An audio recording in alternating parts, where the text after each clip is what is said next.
Daylene seemingly disappeared off the face of the earth. We love Daylene so much, and we want her home.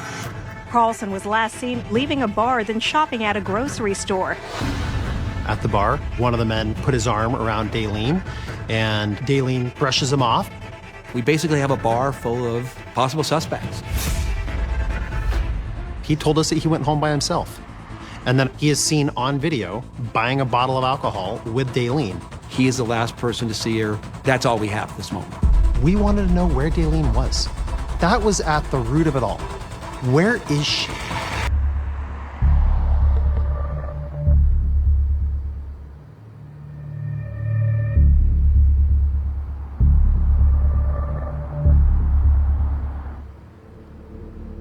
Missing person report comes in for Daylene Carlson. The original report was by her aunt that she went to this bar and did not come home. Daylene decided that she was going to go to a local bar called Finnegan's, and she had plans to meet some friends there. Daylene's aunt and her cousin heard from her a little bit through the night. Her plan was to come home, and then Daylene never showed up.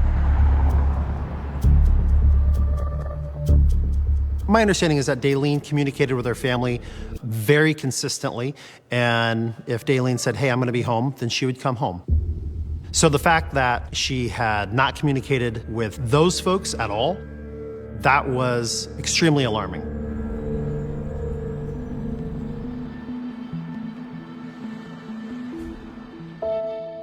Daylene Carlson was full of life and energy. She was from Sandpoint, Idaho, loved to explore, kind of a free spirit. She traveled the United States with a magazine crew from city to city, trying to get subscriptions for a variety of magazines. So she was a person that was, I think, looking for her way in the world, but definitely enjoying her life. When Daylene Carlson moved to Stockton, she moved in with her aunt and her cousin. And she decided she liked the community so much that she wanted to stay and she wanted to go to college here. Daylene had never gone missing in the past. So the fact that she seemingly just disappeared off the face of the earth, it did seem exceptionally unusual. If they know anything, just it doesn't matter how little it is, that if they would please come forward, contact the police department. She's a very quiet person, but once you get to know her, she's just bubbly and she just wouldn't hurt anybody or anything. We love Daylene so much, and we want her home.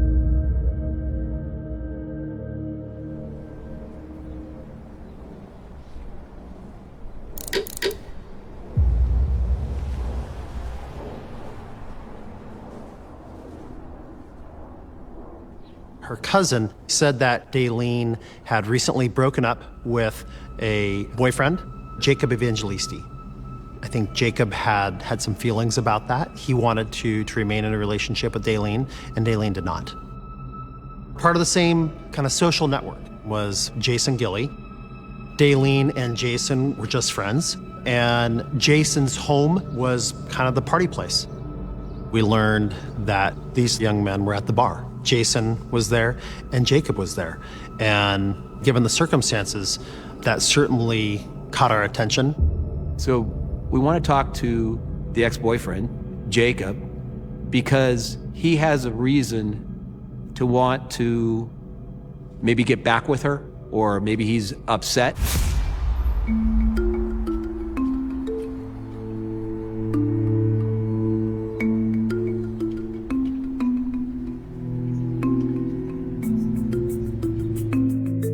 Jacob was very willing to talk to us, and Jacob insisted that he knew nothing about Daylene's disappearance and that he was more concerned for her than anybody was. And he seemed to be very transparent and very honest. And the sense was that he was telling us the truth.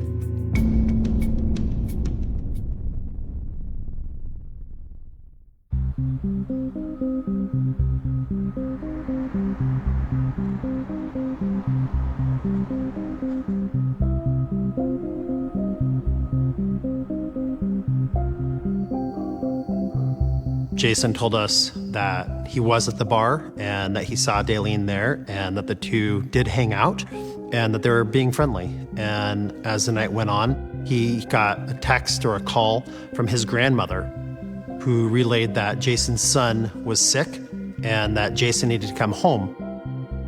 So according to Jason, he went to the car and he left by himself and went straight home to take care of his son who was ill. Jason told us that when he left, Daylene was still partying at the bar and he had no idea what her plans were from that point on because he went straight home and didn't see Daylene again.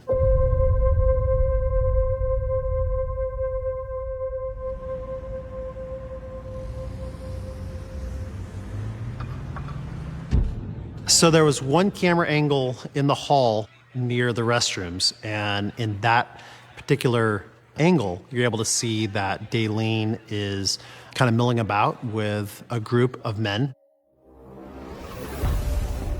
And at one point, you see one of the men put his arm around Daylene, and Daylene kind of brushes him off and steps away. And when that person who tried to kind of bring Daylene in for a hug turns around, we're able to see that it's Jason Gilley. So watching the video and really dissecting it in all the different angles, what we saw was at the very end of the night, Jason left at 12 minutes after 1 a.m. and walked out of view of the camera. And then Daylene left 3 minutes later, also right out of view of the camera. They left not necessarily right together, but in very close proximity in time.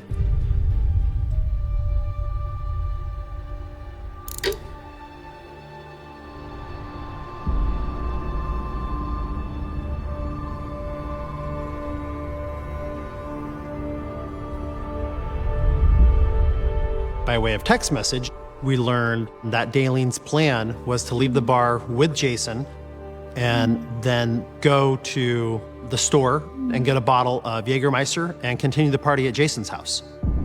Jason said that he was not with Daylene. So of course, the text messages caused more questions for us than we had answers to at that time. Because we had the information that they were reportedly gonna go pick up a bottle of Jägermeister, we just looked at what a logical route would be from the bar to Jason's home, what liquor stores were along that route. And so we visited several of those type of locations, which ultimately led us to a local grocery store that did sell alcohol at that hour. And through that visit, we were able to obtain surveillance footage of a couple of young folks buying a bottle of alcohol. And the surveillance footage was not great. But when the two went to the register, ultimately we end up identifying Jason and Daylene.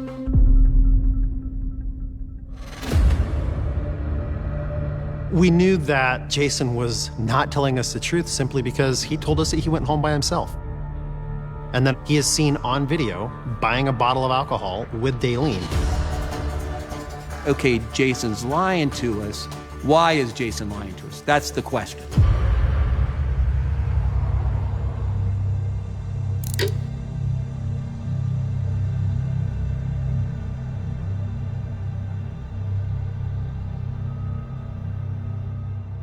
Jason was not present. He actually was out of town. So we spoke with his grandmother. And we specifically asked if she told Jason that he needed to come home because Jason's son was sick. And his grandmother looked at us in a kind of a puzzled way and said, no, I never did that. I don't know what you're talking about. During the search warrant at Jason's home, there were several key pieces of evidence that were located.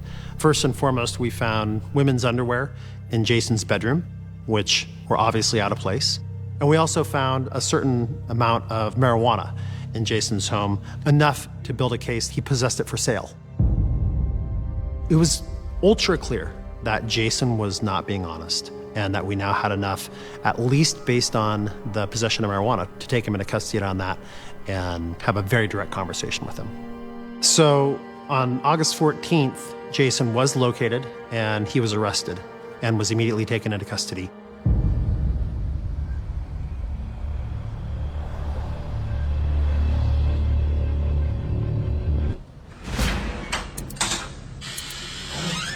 Sorry about the wait, man. Like we keep, unlike you. like we keep saying, we got so much stuff. It's crazy.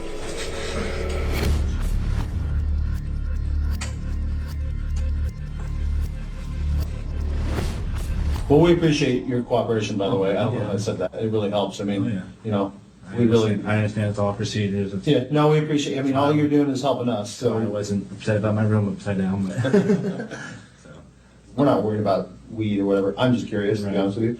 What is a little sack like that? What does it cost? I've been getting $10 for them. 10 per. Yeah, so I'm not really trying to make money off it. And Just kind of smoke for free, kind of thing. Yeah, pretty much. Okay, so now going back to Saturday. Saturday, it was a long, boring day. So I think I did some yard work. I can't quite remember. You went to the bar at what time? I would say, again, 9 or 10ish. It's about the time I show up. I wanted Jason to lock himself into a statement. If the statement was going to be absolutely the truth, that would be great. If he chose to continue to stick to his story and tell us more lies, we were going to let him do just that. Quite remember. I do remember playing beer pong, drinking some beer. I seen her, Daleen there, and I seen her, like I said, bouncing, like I told you before, she was bouncing around. About, I would say, a little bit before 1, my grandma texted me, said, hey, are you busy? Can you come home and take care of your son? All right, I will. And then where do you go? Straight home. The thing that we want most is a full confession. A very close second to that is a statement that's riddled with lies. And in that interview room, Jason continued to lie.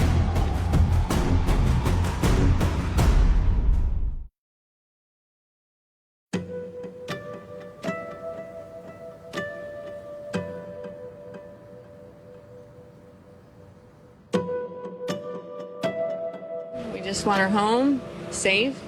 I just want my family to, you know, have peace and my aunt get her daughter home.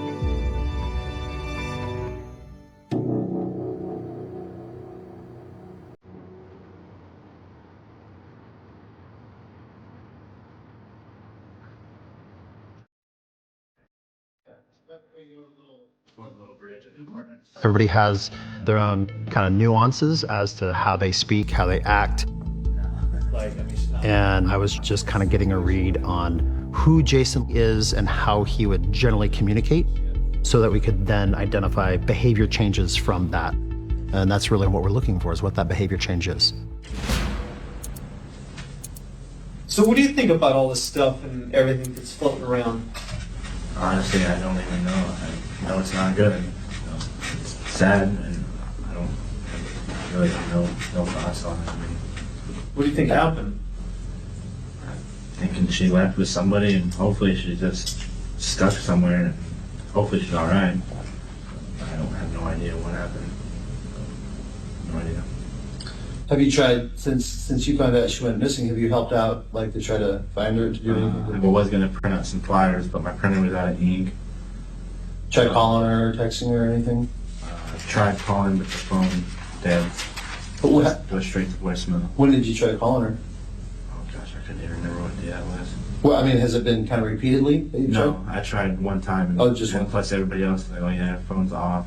He was so nonchalant about, oh yeah, I don't know, maybe she's stuck somewhere, I hope she's okay. That doesn't make sense to me.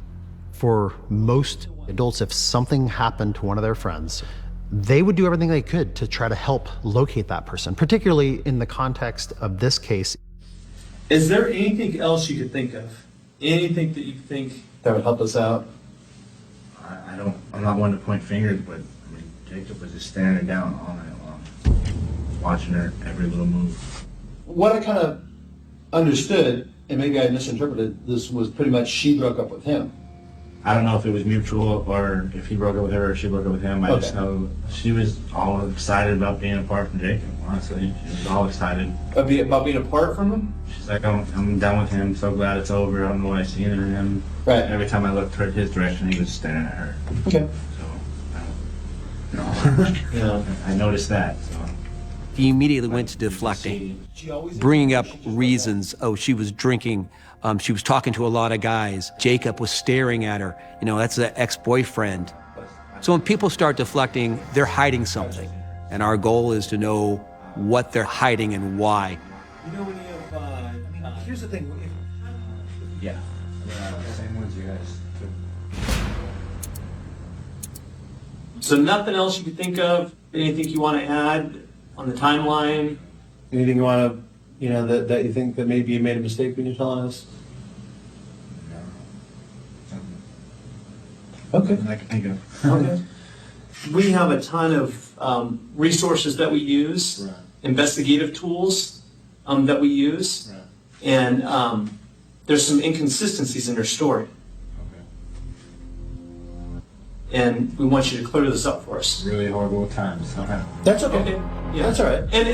And you can't expect us. We don't expect you to know every minute Right. of what you did. That's not reasonable. It's not reasonable. But that's the good thing with surveillance, video surveillance at different locations, the cameras that are on the intersections, and as such. So we don't have to account for your time, but these things They do. take their time stamped. What we can see is literally the wheels begin to turn in his head, right? And him beginning to recount where might I have gone that they might have surveillance footage. So we need you to be completely honest with us. Because- we know a lot more of what's going on. Right. Okay? And this is your opportunity to be completely honest with us. And we need you to be honest because we know a lot of information. What you see is him kind of shift in his chair. And that's a classic tell of somebody who's beginning to feel very uncomfortable.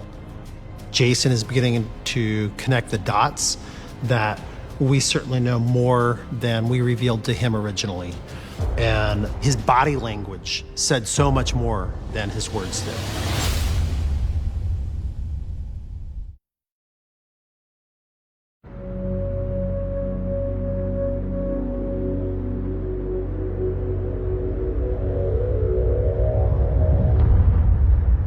So Jason, let's stop goofing around. Let's stop playing games, okay? Because we know that there's a whole lot more to this story, and this is not the time for games. We just need you to be honest. This is a big deal. Any investigator knows if somebody is talking, you're making progress. It might be very, very slow progress. And even if he's gonna lie, the fact that he's talking, if he's talking, we're on the right path. You're in a good position to help yourself right now. Okay. So let's really consider some questions, and let's really consider the answers that you're giving before we go further down the road, Jason. Because I don't want you to waste this opportunity that you have right now, okay, to be honest with us. Because Trying. I'm saying everything I can. I mean, I understand. I don't know what you guys know or anything, but Jason, we know a lot of stuff. And- okay? And we need you to be honest. please don't waste this opportunity, because this is serious, okay? So don't do that to yourself. Me leaning in and putting my hand on his forearm there is a way for me to try to connect with him, because humans like that human touch. And if that need is being met in this way, then there's a higher likelihood, in my experience, that somebody's going to continue to talk. So let's start over. So on Saturday, okay, what time do you get to the bar? got to the bar probably 10:15. Okay, I was there until about 1 o'clock. okay, and what happened at 1? At 1 o'clock, I left Because what? because of my son. Okay, So I went home, made sure my son was all right, and that was it. let's talk about, Let's talk about your grandma and the text first.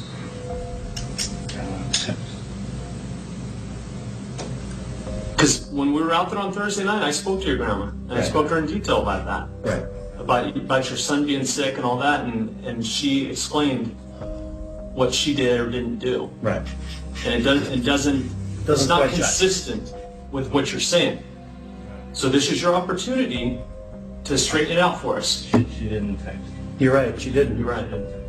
I had just went home. Okay. Why did you not tell us the truth about that? Went to the What's the purpose of it? There is no purpose. Well, listen, people don't lie to the police for no reason, Jason. Right. And we asked you multiple times, and you gave the same lie over and over. And, you know, Well, that I was texting a lot. I was, you know, who else were you texting? I honestly could not remember what I was texting. His brain's going 800 million directions, and he's trying to come up with a new strategy because he knows his whole statement is, I left to see my son. Well, that's no longer true. So now they're just going to keep chipping away at him and have him keep contradicting himself, and then hopefully each time he'll reveal a little bit more of the truth. So why did you decide to leave the bar? Because I wanted to go home to my son. Okay, so who did you leave the bar with? Nobody. I left by myself. And where did you go? I went home. From the bar directly to your house. Didn't make any stops. Stopped nowhere. Wait a minute. Wait. I Excuse me, Jason. left the bar. Okay, hold on. I left the bar with Daleen to Food for Less. I bought a bottle of Jaeger for her, dropped her back off at the bar. And then Now, why would you lie to us about this, Jason? I just remembered that I went to Food for But Less. that's pretty important. Jason. You've been very detailed on everything to us. Jason, and you, this is, No, I understand. it's not something you forget, Jason. It was just so obviously fabricated that he just happened to remember. Oh gosh, thank you. Yeah, I forgot, but yes, now I remember. This is not something you forget. I understand. So let's talk about this. This is It serious. slipped my mind. I'm serious. I don't think it did, Jason. As a matter of fact, I'm quite certain it didn't. Okay? There's a whole lot more to this story, and all these questions that we sat in here and asked you, we obviously knew the answer. Right. That was not a slip of the mind. That was a lie. Right. There's a big difference. It was a lie, correct? Yeah. Why? Scared. Of what? Because I know she disappeared around the same time. So why would you be scared about that, Jason?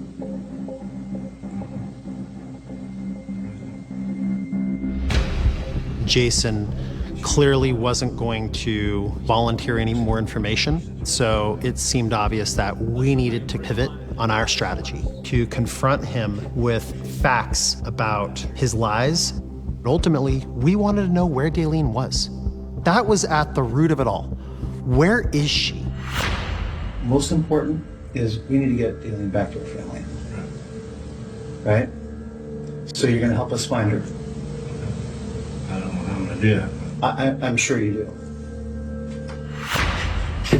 Jason, I'm sure you do. I'm sure you do.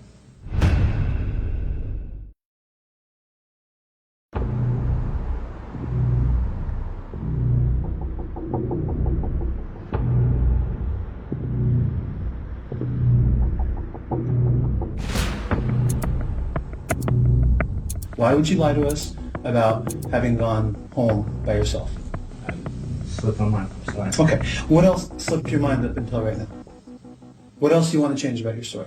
This is your chance. Jason, use this opportunity. let's talk about your conversation with Daleen leading up to going to Food for Less.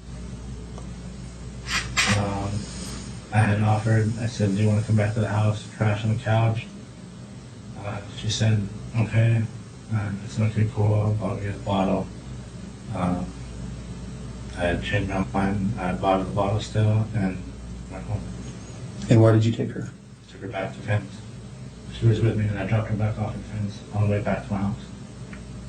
So you dropped her back off at the bar? Yes. You're sure? Shortly after 1. So we left a little bit before 1, maybe right at 1. You're sure? What did she do when you dropped her off? She walked into the bar. That's weird. Jason, you know what's weird about that? You know what's really weird about all that? There's a of people at Finn's. There's cameras everywhere. Guess what they caught at Finn's? After because we saw you guys live together. Her come back into Finn's. Jason. There's no surveillance of that. And there's surveillance everywhere. We sat and we watched hours of footage, Jason. okay? You guys went home to your house. No, no. Jason, let's let's quit around, Jason. I'm about done with it. Got it? I'm about done. Do I need a lawyer or something? I mean, you guys are starting to yell at me. I don't understand. Jason, listen, I apologize. I'm sorry. I mean, yeah, I'm sorry. Yelling at him and cussing at him was not a successful strategy, right? And so it seemed very clear I needed to apologize and I needed to back it off. And I needed to be more of that soft touch and more like, hey, it's okay. We're here. We want to help you. This is your time. And you're a good guy, okay?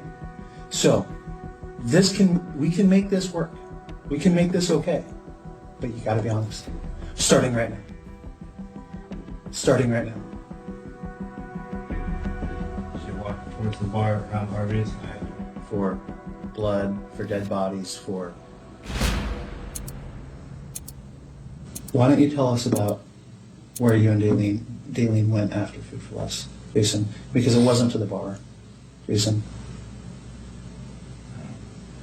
I'm really scared because I know when people missing, they look like you guys are looking at me. That it's the person that they were last with usually has done something. Okay, then be honest and stop lying. I'm sorry, I'm really scared. We went back to my house. We drank a little bit. Then she called and she started to walk off to go home. I wasn't going to let her walk all the way home. She had been drinking a lot. So I got in my grandma's car. And I don't know how much she got in. Why is it that you lied to everybody?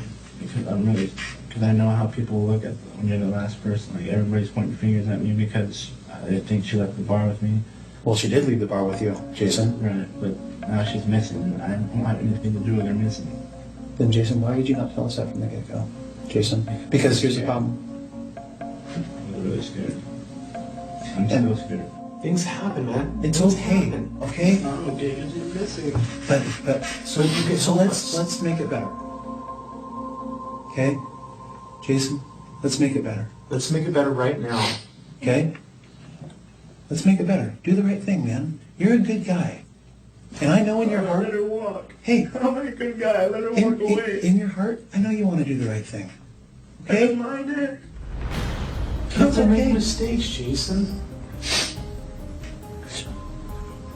Do the right thing now for you. What am I supposed to do now? It's been 7 days. The more that he becomes emotional and the more that he cries, it becomes apparent to me that these are not real tears. What we see is him beginning to get really, really worried about himself and not about Daleen. He knows that he's in serious trouble.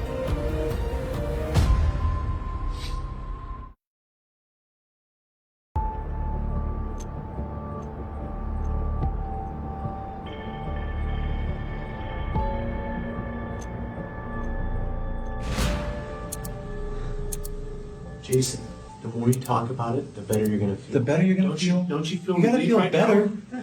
It should be to let her walk. But Jason, She made it home. you gotta feel a little better about, being able to get this off your You're able to chest. tell us now. You haven't been able to tell anybody. I'll be I'm scared. I'm mad that I didn't get her home. Okay, But hey, get it hey, off your chest. Jason, listen, because ultimately the truth is gonna come out. Ultimately, the truth will come out. Okay? And how much had you had to drink between Between the two of us, we drink the whole bottle. of Jaeger? I should not have been right. Did you guys have sex? No. Jason. Jason, Jason. why would you lie about that, Jason? Jason, stop lying. Let it out now. It's okay, man. I let her walk away. Jason, that's okay, man. Okay? But you gotta stop lying. Okay? Stop lying. Is that the first time you guys had sex? Was she upset because... we were both drunk. It should have never happened. Well, that's okay. Was she upset because I think so. I didn't want to pursue it. I didn't want to. Why do you think she was upset? Should have probably sobered it up. We had sex and we hung out for a little bit more, and then she just said she wanted to go home. And she started walking, so I got her in the corner. Was she in the front seat or the back seat? She was telling me, just let her go, just don't worry about her, just let her go. I figured she Was she yelling? I figured she was upset about the sex. I figured, you know. What was she saying? She was like, I'm horrible. I can't believe I did this. You're a piece of garbage. To you? Yeah. Why would she say that about you? I don't know. Like I said, What were you saying back? nothing. I said, I'm just going to take you home. You'll be all right. And then she got out of the car. And I didn't want to pursue the issue, so I just do it. That's what I did. So I should have just made sure she went home. Jason said that they drove all the way to Modesto, which is about 30 minutes south of us, and that Daleen got out of the car at some unknown place, and instead of alerting the authorities in that community and asking for help, he just left and went to a gas station. You were so good to try to stop her. That's what I did. I don't know. She got out of the car and you didn't go around to help her? No, I didn't. I really don't. That's why I didn't want to tell anybody. Okay. She didn't jump out of the car, Jason. Jason. Yeah, she did. She didn't jump out. She stepped out of the car. Jason, she didn't step out of the car. She didn't just walk away, Jason. And you didn't just drive off. That doesn't make any sense, Jason. Because when you lie, it's very... Jason, somebody... No. Jason. Jason. Jason. Jason. No. Where are we going to find the body? Help us find her. Help Jason. us bring her home. Her family deserves it, You dude. have a family. She has a family. She deserves it. I know that. She does. So I let's... didn't do anything to her. Come on, Jason, listen to me. You don't seem to understand the gravity of the situation, okay? When Jen You explains guys are trying to make me admit something that I didn't do. I don't want you, definitely don't want you to do that. I have a lawyer. Okay? I'm sorry, you guys are just... I feel like you're making me say something that's not true. No, we don't want to put anything in your mouth, but no one's in your mouth. Yep, it's over, so Yeah. You asked for an attorney, so. we can't talk to you at all. So here's what's gonna happen, okay? You're gonna go to jail. Okay, Jason? Tonight. Jason asking for a lawyer and our communication having to end with him was pretty devastating. As somebody who was fielding the calls from her family every single day, I wanted to know where she was.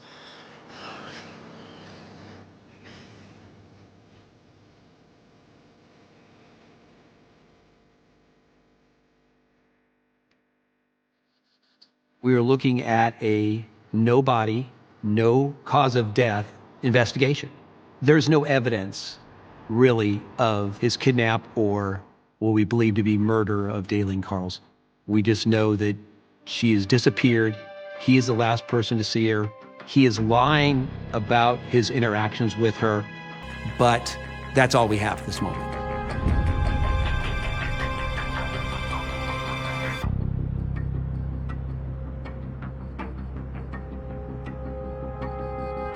Gilly was set free for lack of evidence after police arrested him soon after Carlson's disappearance. This is the only interview he's done. Really haven't known her that long, and just to be accused of this, it really hurts. Carlson was last seen with Gilly leaving a bar, then shopping at a grocery store. She was never seen again.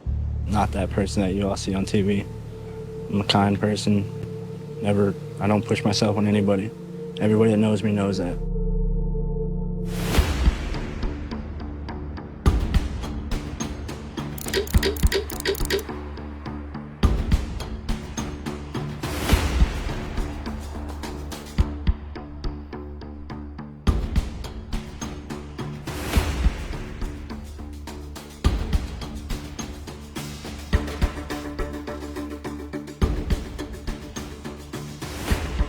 It just seemed like such a perfect opportunity to have another discussion with him about Daleen's whereabouts, but clearly I was not the right person to have that discussion with him. Let's quit around, Jason. I'm about done with it. Got it?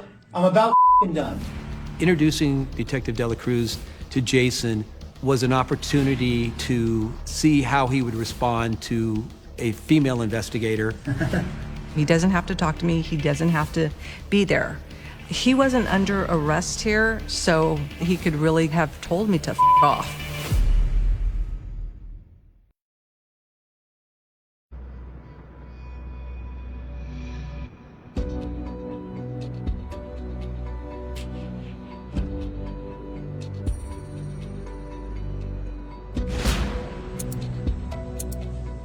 What happens is you come across a lot of people. I do.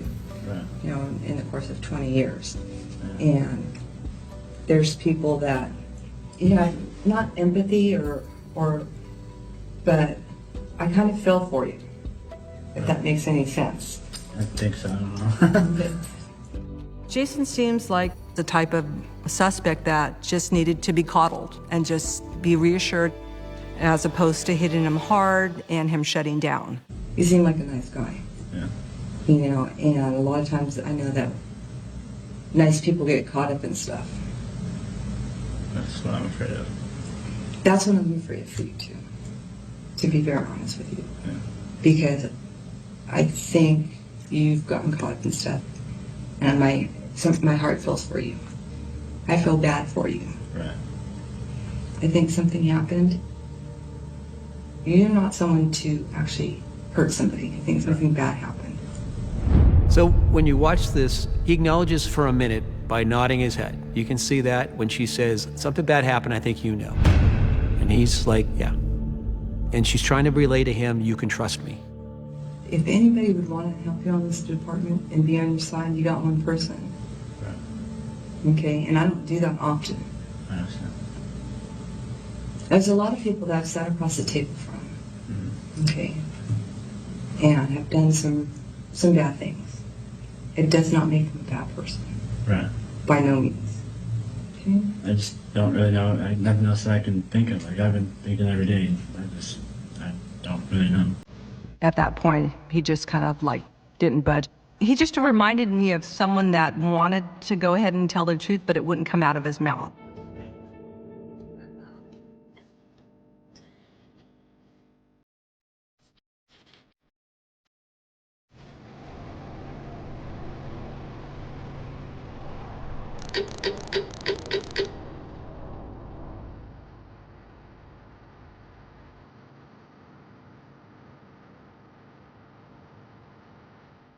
The written timeline was something that was beneficial for the case. We wanted to do an analysis of the events in Jason's writings. So when we get it on paper, there's one portion where he starts speaking about Daleen in past tense. That's not good. That means he did something. That means she's gone.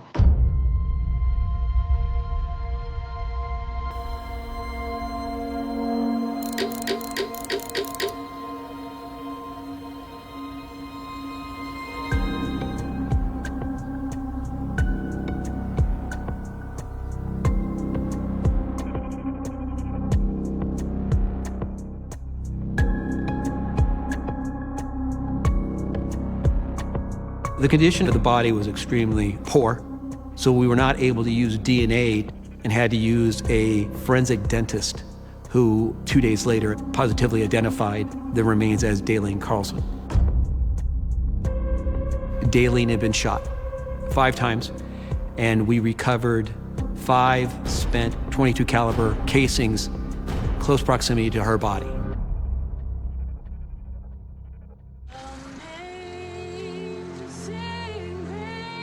To have a young gal like that, that's beautiful, that has a lot going for her, to have her life cut short, it's horrible.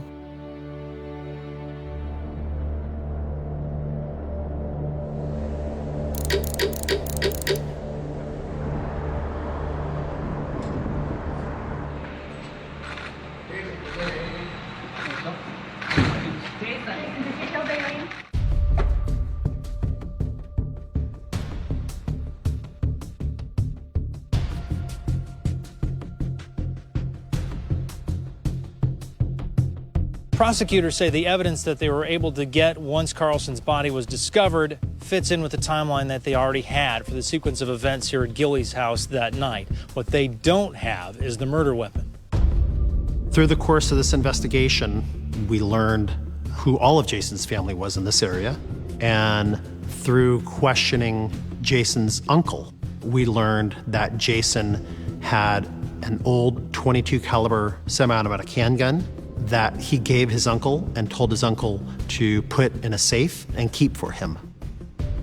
I asked him, when did Jason give you that gun?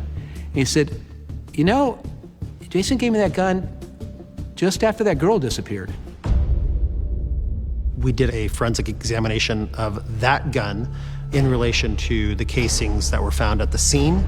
And through that examination, the experts were able to say that that gun that was provided to us by the uncle was the murder weapon.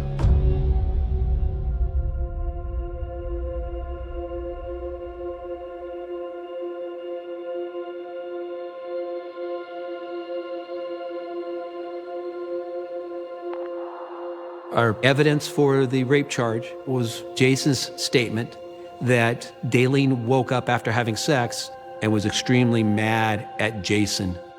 So those were the grounds I used, and I believe was the motive for the homicide. I believe that he was worried about being accused of rape, and that was more important to him than Daylene's life.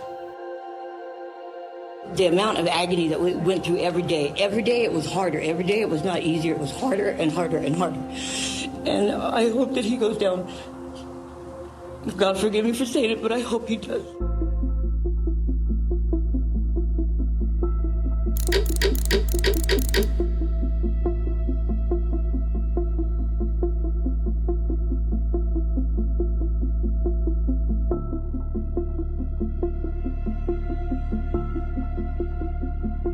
Jason Gilley was sentenced to life in prison without the possibility of parole, which I believe was the right sentence. Following the trial, the jurors explained that this video and this interrogation was critical in their decision-making because they were able to see that his thought process and his lies were kind of the final nail in the coffin, so to speak, in his fate. He took my daughter away. Why take somebody else's life because of selfishness? My cousin got justice, and she can rest now. She's been along 2.5 years. She didn't deserve any of this. She had her whole life ahead of her. One of the saddest parts of this case is the fact that Daylene's life ended so tragically and so prematurely and left so many people absolutely, completely devastated. The phone rang at 12:47 a.m., and in the quiet of a Florida summer night, the sound cut through the house like glass breaking. It was the kind of call detectives learn to dread and crave at the same time, the kind that carries a weight before a single word is spoken, the kind that makes a 30-year-old cold case sit up in its grave. On the other end of the line, a voice, low, strained, uncertain whether it wanted to be heard at all, said just enough to reopen a wound the state had tried to cauterize since 1992. A name. A place. A detail that had never made it into the papers. The clock on the wall ticked forward, and somewhere between one breath and the next, the past came rushing back. Florida in 1992 was heat and neon and long shadows cast by palm trees under streetlights that buzzed and flickered. It was a time when neighborhoods felt smaller and secrets traveled faster than police radios, when a missing person poster could curl and fade on a corkboard before anyone admitted it might never come down. The victim lived in one of those in-between places, not rich, not desperate, a stretch of homes where kids rode bikes until dusk and parents left doors unlocked because they still believed they knew their neighbors. The last confirmed sighting came at twilight, the sky bruised purple and orange, the air heavy with the promise of rain. By morning, there was no trace. No struggle. No blood. Just a car parked wrong, keys gone, and a silence that felt deliberate. The first officers on scene did what they could with what little they had. They knocked on doors, asked the same questions, wrote the same names. Who saw her last? Who heard anything unusual? Who had reason to be angry? The answers blurred together, a chorus of shrugs and half-memories. Someone mentioned a truck idling too long. Someone else remembered a light on at an odd hour. None of it stuck. By noon, the press had arrived, cameras pointed, voices lowered for effect. The word missing crawled across the evening news, followed by the familiar promise that police were pursuing all leads. Behind the scenes, the case file began its slow, inexorable thickening, page after page of nothing. Days turned to weeks, weeks to months. The search expanded and then contracted, like lungs filling and emptying, until it settled into a quiet ache. Divers checked canals choked with weeds and trash. Dogs traced scents that evaporated in the heat. A tip line crackled to life and then fell silent. Each call raised hope and then crushed it, the emotional whiplash becoming routine. The victim's family learned to read faces, to tell by the set of a detective's jaw whether news was coming or condolences. They clung to routines because routines were something they could still control. The investigation stumbled over the same obstacles again and again. There was no body, and without a body there was no crime, at least not one that could be proven in a courtroom. There were no clear suspects, only men who didn't fit neatly into anyone's expectations. An ex who said all the right things. A co-worker with a temper that flared and cooled unpredictably. A neighbor who watched too closely and spoke too softly. Each was questioned. Each denied involvement. Each walked away. The case cooled, not because anyone wanted it to, but because time has a way of sanding down urgency until only the sharpest edges remain. By the late 90s, the file was a weight on a shelf. The ink had faded in places. The photographs looked older than they should have. New detectives skimmed it during slow shifts, shaking their heads, tracing timelines that went nowhere. Technology marched on without it. DNA databases expanded. Techniques improved. The world learned to look at old evidence in new ways. But this case had little to offer. No bloodstains preserved in plastic.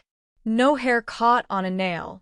Just a handful of items bagged and tagged because procedure demanded it, not because anyone believed they would matter. The community moved on, or pretended to.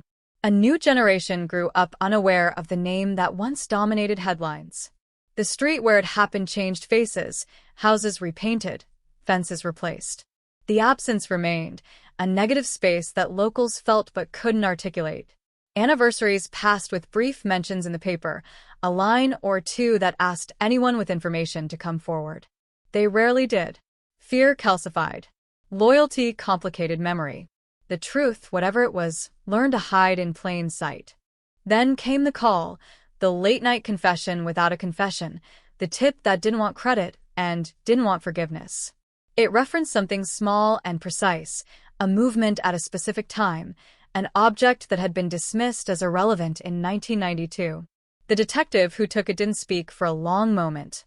He wrote the words down carefully, aware that his hand was shaking. When the line went dead, the room felt colder. He pulled the old file, dust puffing into the air, and flipped until he found the page. There it was. The detail. The match.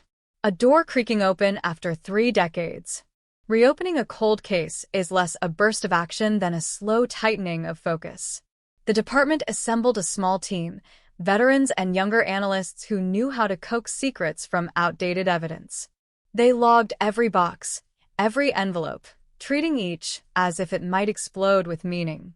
The original detectives were gone or retired, their memories unreliable, but their instincts still sharp. Interviews were revisited. Statements compared. Inconsistencies glowed under new light. People who had once been peripheral stepped into the center, not because they had changed, but because the questions had. Technology did what time could not. A scrap of material once deemed useless now offered possibilities. Databases connected dots across states and years, drawing lines between cases that had never spoken to each other before. The team worked late. The glow of monitors reflected in tired eyes, the hum of air conditioning masking the quiet thrill of progress. Each small advancement carried the risk of disappointment. Each success threatened to unravel everything they thought they knew. Outside the station, life continued, oblivious to the pressure building inside. The suspect, if there was one, slept somewhere in the same city, perhaps unaware that the past was being reconstructed around him piece by piece. Or perhaps he knew and had known all along, measuring time in heartbeats, rehearsing denials that had grown stale. The call had shaken something loose. Secrets, once disturbed, rarely settle back into place. As the reopened investigation gathered momentum, old witnesses were approached again, their reactions a study in human behavior. Some were relieved, eager to unburden themselves. Others bristled, defensive, resentful that history was knocking on their door. Memory is malleable, shaped by repetition and regret, and the detectives learned to listen for what wasn't said as much as what was. A pause here, a glance there. The body keeps score even when the mouth refuses. The media caught wind, as it always does. Headlines spoke of a cold case reopened, of hope and renewed effort. Cameras returned to the street where it began. The same angle, the same questions, different faces. The family watched from their living room, older now, the lines deeper, the hope tempered by experience. They had been here before, lifted and let down, but something felt different this time. The details were sharper, the language more confident. The night felt less endless. Inside the file, patterns emerged. A timeline tightened. Movements that once seemed coincidental aligned with purpose. The object mentioned in the call, dismissed decades ago, took on new significance. It connected people who had never been connected before. It suggested proximity, opportunity, knowledge. The detectives felt the shift in the room, that electric sense that comes when a puzzle stops resisting and begins to reveal its shape. The pressure mounted quietly. Prosecutors were briefed, cautious but attentive. They knew the dangers of cold cases, the fragility of old evidence, the defense strategies waiting in the wings. They asked hard questions. They demanded corroboration. The team delivered what they could, piece by careful piece, building a structure sturdy enough to bear scrutiny. The late-night tip hovered over everything, anonymous and unverifiable, but its echoes were everywhere now, validated by facts that did not care who spoke first. As dawn approached one morning, the detectives stood by a corkboard dense with photos and strings, the old-school map of obsession. In the center, a face stared back, unchanged by time, the same expression captured in a photograph taken long before anyone imagined this moment.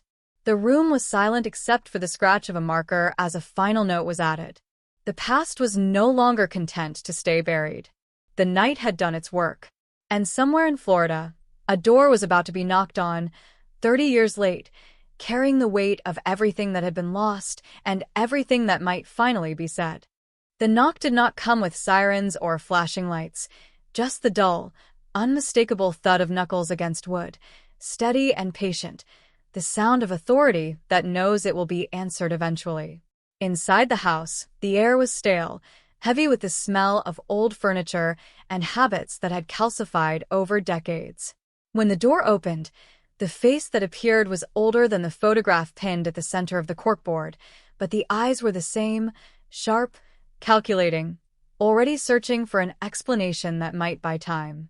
The detectives introduced themselves calmly, voices even, names spoken like facts, and watched as recognition flickered and vanished, replaced by practiced neutrality.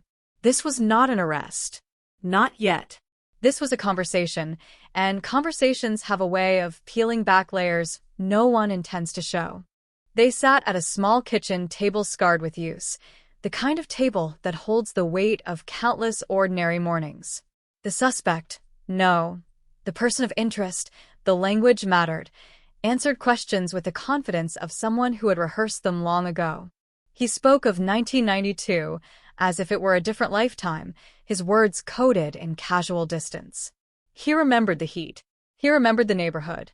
He did not remember anything unusual. The detectives let him talk, let the silences stretch until they became uncomfortable, until the urge to fill them betrayed more than the answers themselves. Every movement was noted. Every hesitation catalogued. This was how pressure began, not with force but with attention. When they left, they carried more than statements. They carried impressions, the intangible sense of something unresolved, the way the man's hand trembled when a certain time was mentioned, the way his voice dropped when a name surfaced. Back at the station, the team compared notes, aligning instincts like compass needles. No single moment screamed guilt, but together they whispered it, a chorus too consistent to ignore. The late-night tip had pointed them here, but now the evidence had to stand on its own. They turned again to the past, to boxes sealed and resealed, to items logged by officers who never imagined they would matter. An old piece of clothing, preserved more out of protocol than hope, was laid out under new lights. Advances in forensic science had transformed what could be extracted from the smallest trace. A lab technician worked with meticulous care, aware that contamination was the enemy and time the ally. Days passed in anxious increments, each update a coin flip between breakthrough and dead end. When the results came back, they did not shout. They did not celebrate. They simply stared at the numbers, the probability so high it felt unreal, the statistical language translating into a single, devastating sentence. This mattered. The DNA did not scream a name, not immediately. It whispered connections, partial matches, familial links that required patience and precision to untangle. Genealogical databases became maps of blood and history, branching lines that trace lives lived in parallel, never meant to intersect. Analysts worked through nights, cross-referencing public records, birth certificates, marriages, obituaries. Each click of a mouse closed a gap. Each closed gap tightened the circle. The suspect's name hovered closer, no longer an abstract possibility, but a growing inevitability. Meanwhile, the community felt the shift, even if they could not name it. Rumors spread, cautious and speculative. Someone had been seen talking to police. Old conversations were remembered differently. The street where it began felt watched again, its quiet charged with expectation. The victim's family received a call, measured and careful, explaining that progress had been made, that hope was warranted, but restraint still necessary. They listened in silence, the weight of 30 years pressing down, afraid to let themselves believe in anything that could still be taken away. The second interview was different. The room was neutral, designed to strip away comfort without appearing hostile. The detectives laid out facts slowly, methodically, not as accusations, but as realities. The object mentioned in the anonymous tip. The timeline refined beyond coincidence.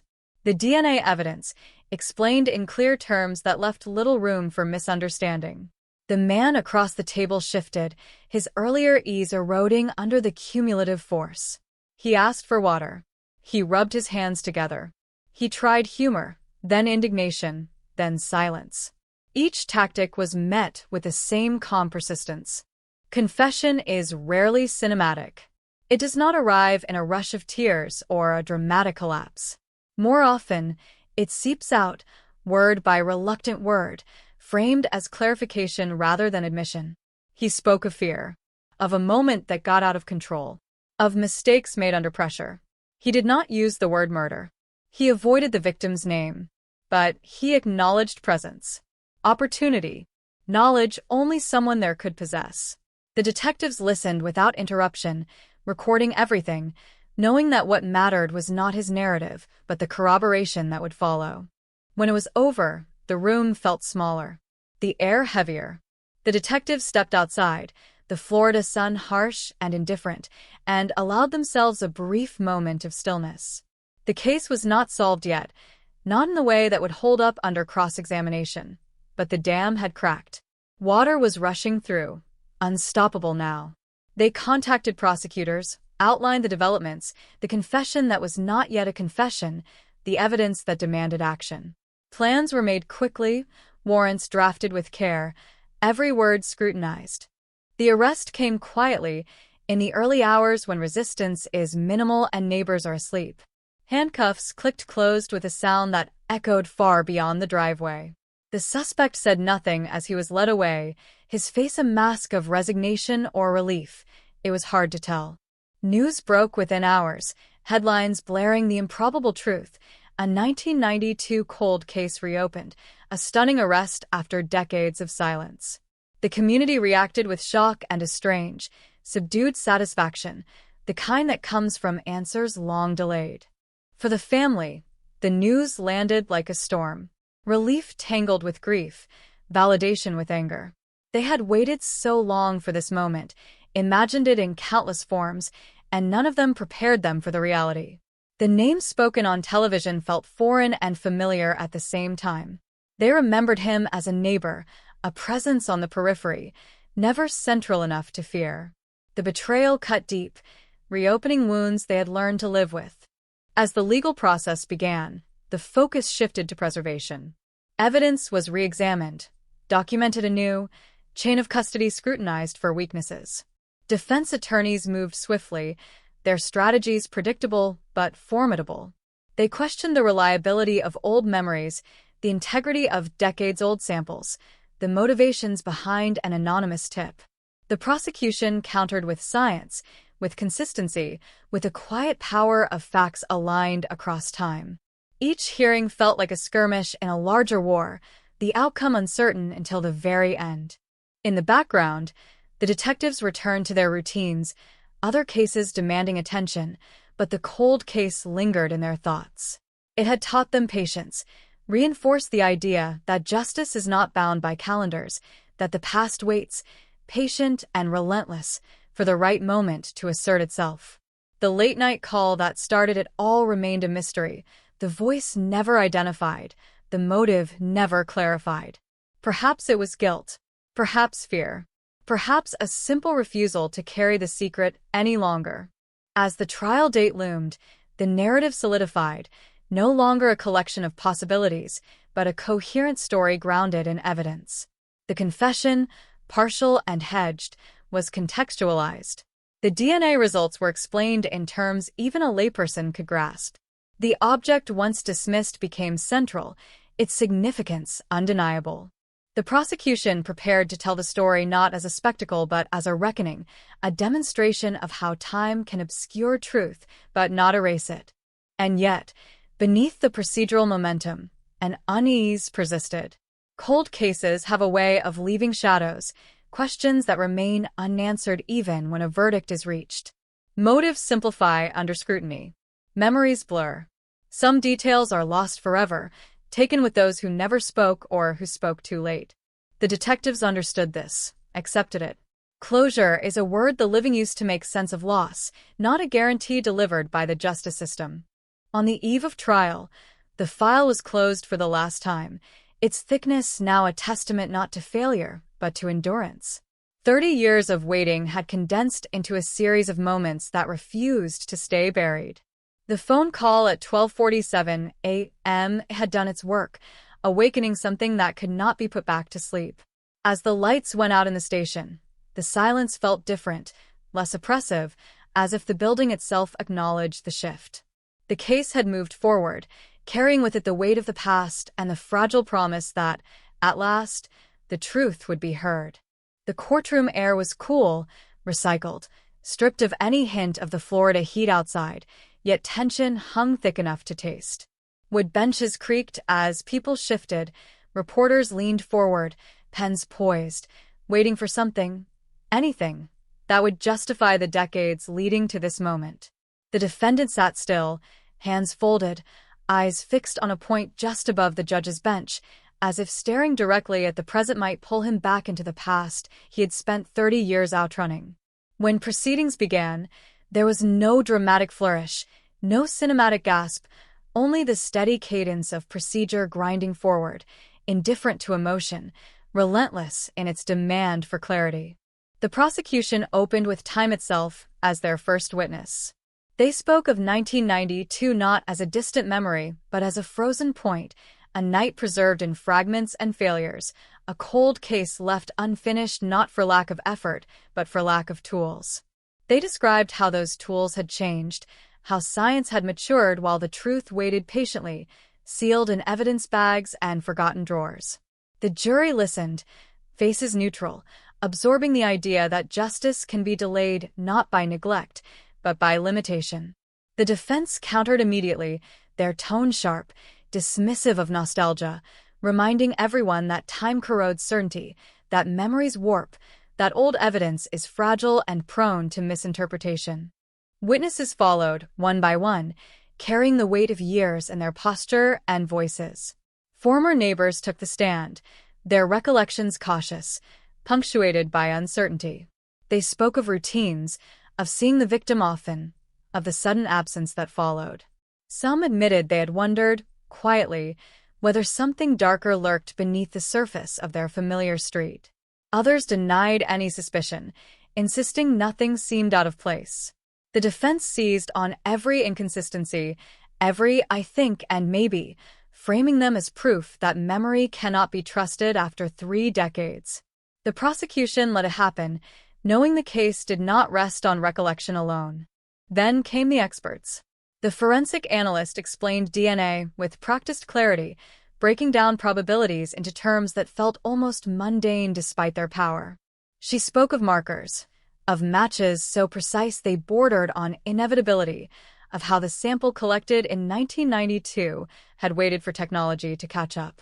Charts were displayed, numbers projected, each one tightening the invisible noose.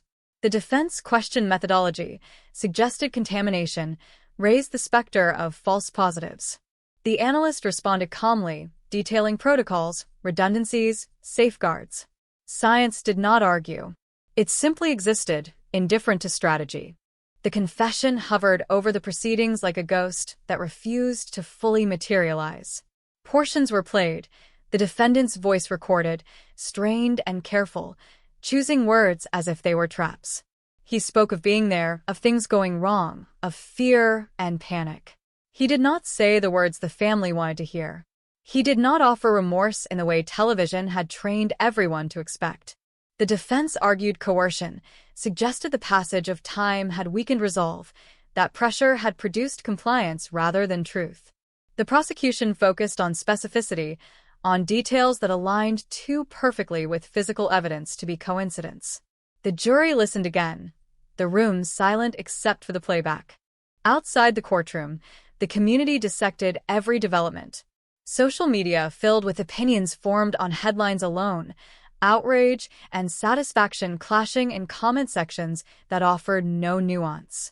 Older residents recognized names and places younger ones had never heard of, the past bleeding into the present in uncomfortable ways. The victim's family avoided the noise, retreating inward, attending each day with the same quiet resolve they had cultivated for decades. For them, this was not entertainment or spectacle. It was endurance. As the trial progressed, the defense shifted tactics, turning attention to the anonymous tip that reignited the case. They painted it as unreliable, potentially malicious, a catalyst whose origins were murky at best. Who was the caller? What did they want? Why now? The prosecution acknowledged the mystery but minimized its importance, emphasizing that tips do not convict. Evidence does. The call, they argued, had merely opened a door. What followed was independent, verifiable, and damning. The judge agreed, limiting speculation, steering the trial back to facts. Midway through, fatigue set in. Long trials wear everyone down, blurring days together, testing patience. Jurors scribbled notes, rubbed temples, stared at exhibits until meaning threatened to dissolve into abstraction. Yet beneath the monotony, something deeper took hold, the realization that they were not just evaluating a crime, but a span of time, a human life interrupted and then suspended in uncertainty. The responsibility pressed heavily, visible in the careful way questions were considered, in the silence that followed particularly stark testimony. The defense called their own experts, voices confident, credentials impressive. They spoke of degradation, of statistical interpretation, of the dangers of over-reliance on forensic evidence. They suggested alternative scenarios, hinted at unknown assailants, coincidences misread as connections. It was a familiar dance, one the prosecution anticipated. On cross-examination, the cracks appeared, not enough to shatter credibility, but sufficient to remind the jury that doubt can be manufactured, shaped, encouraged. The line between reasonable skepticism and distraction blurred, and it was up to the jurors to decide where they stood. When closing arguments arrived, the room felt different, charged with the knowledge that the end was near. The prosecution spoke last, weaving evidence and narrative into a single thread, careful not to overreach. They returned to the beginning, to the night the victim vanished, to the silence that followed, to the science that finally spoke. They did not promise closure. They asked for accountability. The defense urged caution, reminding the jury of the stakes, of the permanence of a verdict, of the dangers inherent in judging the past through the lens of the present.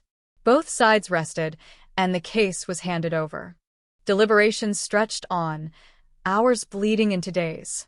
Speculation ran rampant outside the jury room, but inside, the process was slow and methodical. Evidence was revisited. Testimony replayed. Opinions shifted, hardened, softened again. The jurors grappled not just with guilt or innocence, but with what it meant to decide the fate of someone who had lived freely for so long. Time complicates morality, adding layers that defy simple conclusions. When the verdict was finally reached, the courtroom filled quickly, anticipation crackling. The defendant stood as the decision was read, his expression unreadable, as if bracing for an impact he had long anticipated. The words landed with a dull finality, not explosive, not cathartic, but heavy. A conviction. The family exhaled, some for the first time in years, tears flowing without sound. There was no celebration, only a quiet acknowledgement that something irreversible had occurred. Sentencing came later, another ritual, another opportunity to speak. Statements were read, voices trembling as they addressed a man who had occupied so much mental space without ever being fully known. The judge spoke of harm, of accountability, of the limits of the court's power to heal. A sentence was imposed, measured and severe, a response to a crime that had echoed across decades. The gavel fell, and the sound marked an ending that felt strangely incomplete. Afterward, the courthouse emptied, leaving behind the echoes of footsteps and whispered conversations. Reporters filed stories, headlines declared the case solved, justice served. For the detectives, there was satisfaction tempered by exhaustion. They had carried the case across time, shepherded it into the light, and now it was no longer theirs. Files were archived, evidence returned to storage, routines resumed. Yet the case lingered, a reminder of what persistence can accomplish and what it cannot restore. In the weeks that followed, life adjusted again. The street where it began settled back into its rhythms, though something intangible had shifted. The victim's name was spoken aloud more often, no longer as a question but as a fact. The family visited a grave they never had before, a place to stand and speak words long withheld. The anonymous caller remained unknown, their role acknowledged but unresolved, a final loose end in a story defined by absence. Cold cases end quietly. There is no music, no slow fade to black, just the steady continuation of time.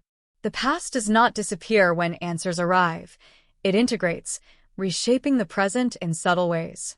Florida in 1992 is no longer just a year on a calendar, but a lesson etched into the collective memory, a reminder that silence can endure, but so can truth. And somewhere between those two forces, justice waits, patient, imperfect, and unrelenting. After the verdict, the world did not snap cleanly back into place. It sagged, adjusted, absorbed the impact the way Earth does after an earthquake, the damage not always visible from the surface. The courthouse steps emptied, cameras packed away, and the defendant disappeared through a side door into a system designed to swallow people whole. For the public, the story felt finished. For those who had lived inside it, the ending was only another beginning, quieter, heavier, and far more complicated than the headlines allowed. In the days that followed, prosecutors returned to their offices and stacked files with a sense of finality they rarely experienced. This case had been a specter, a reminder that unfinished business ages poorly, that unanswered questions accumulate interest. Now it sat closed, labeled, archived. Yet closure did not mean relief. It meant reckoning with what had taken so long, with how easily a life could vanish and leave behind nothing but paperwork and memory.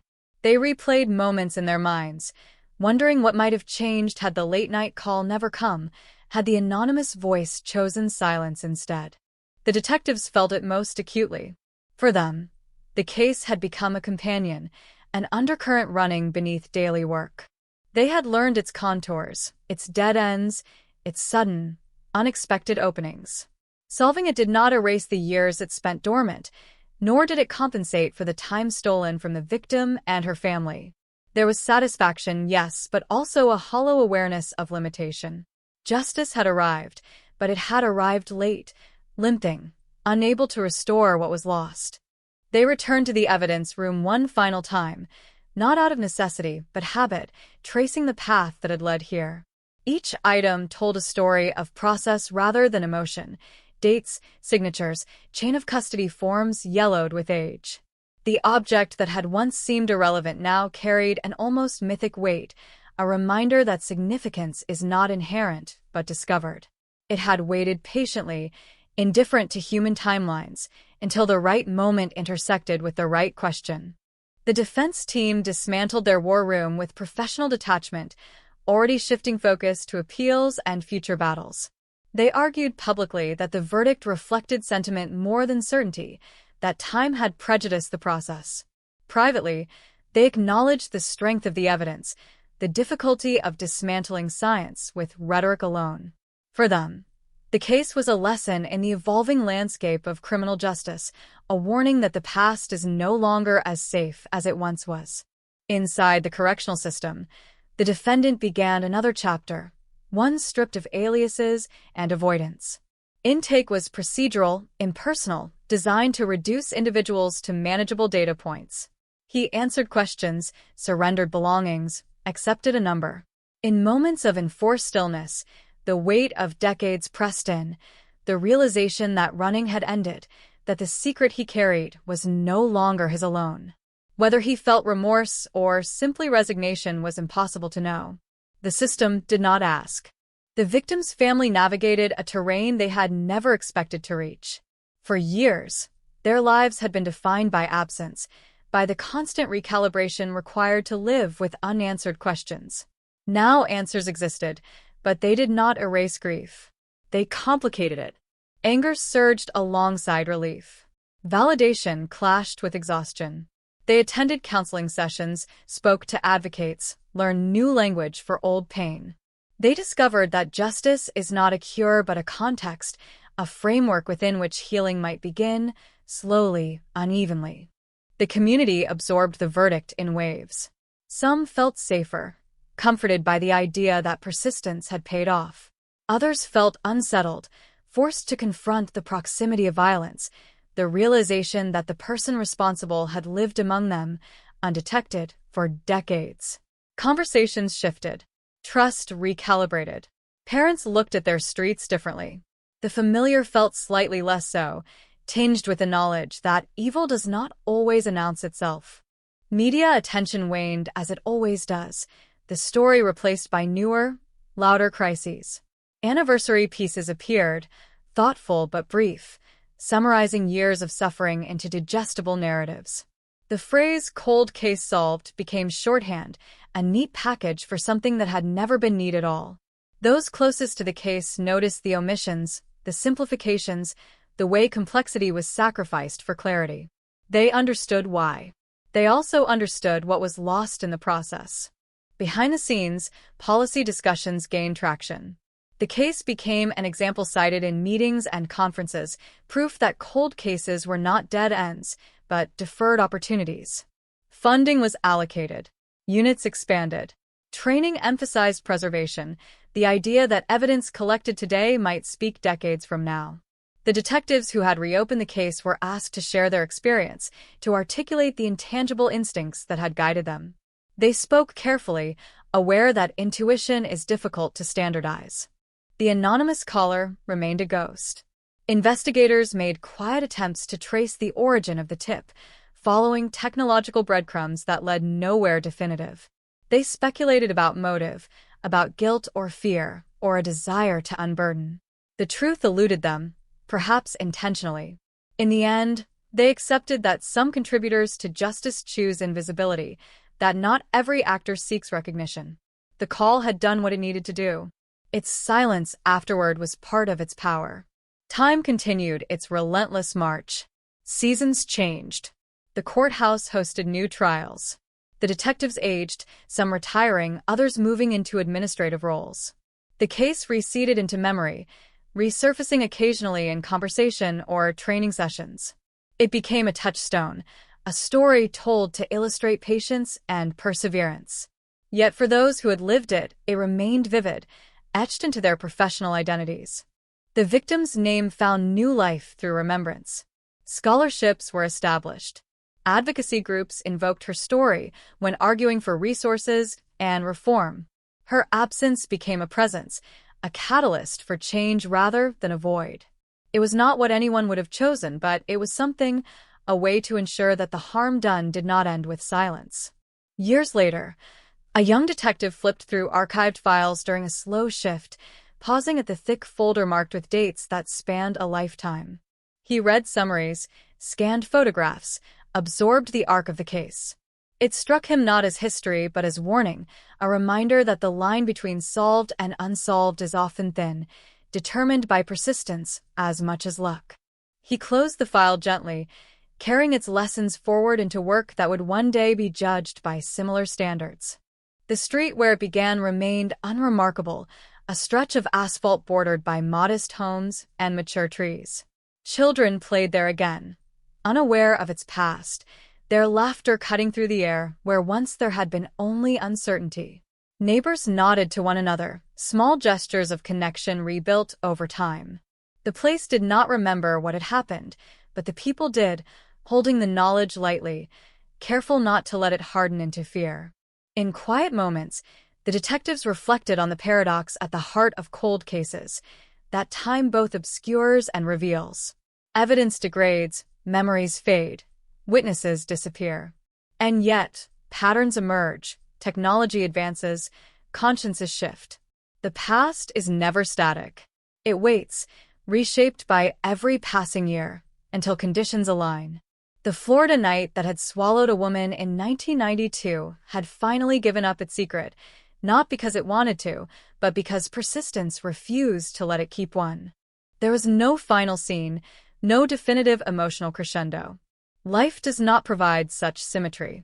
Instead, there was a gradual settling, a sense that something heavy had been set down at last, even if it could never be put away entirely.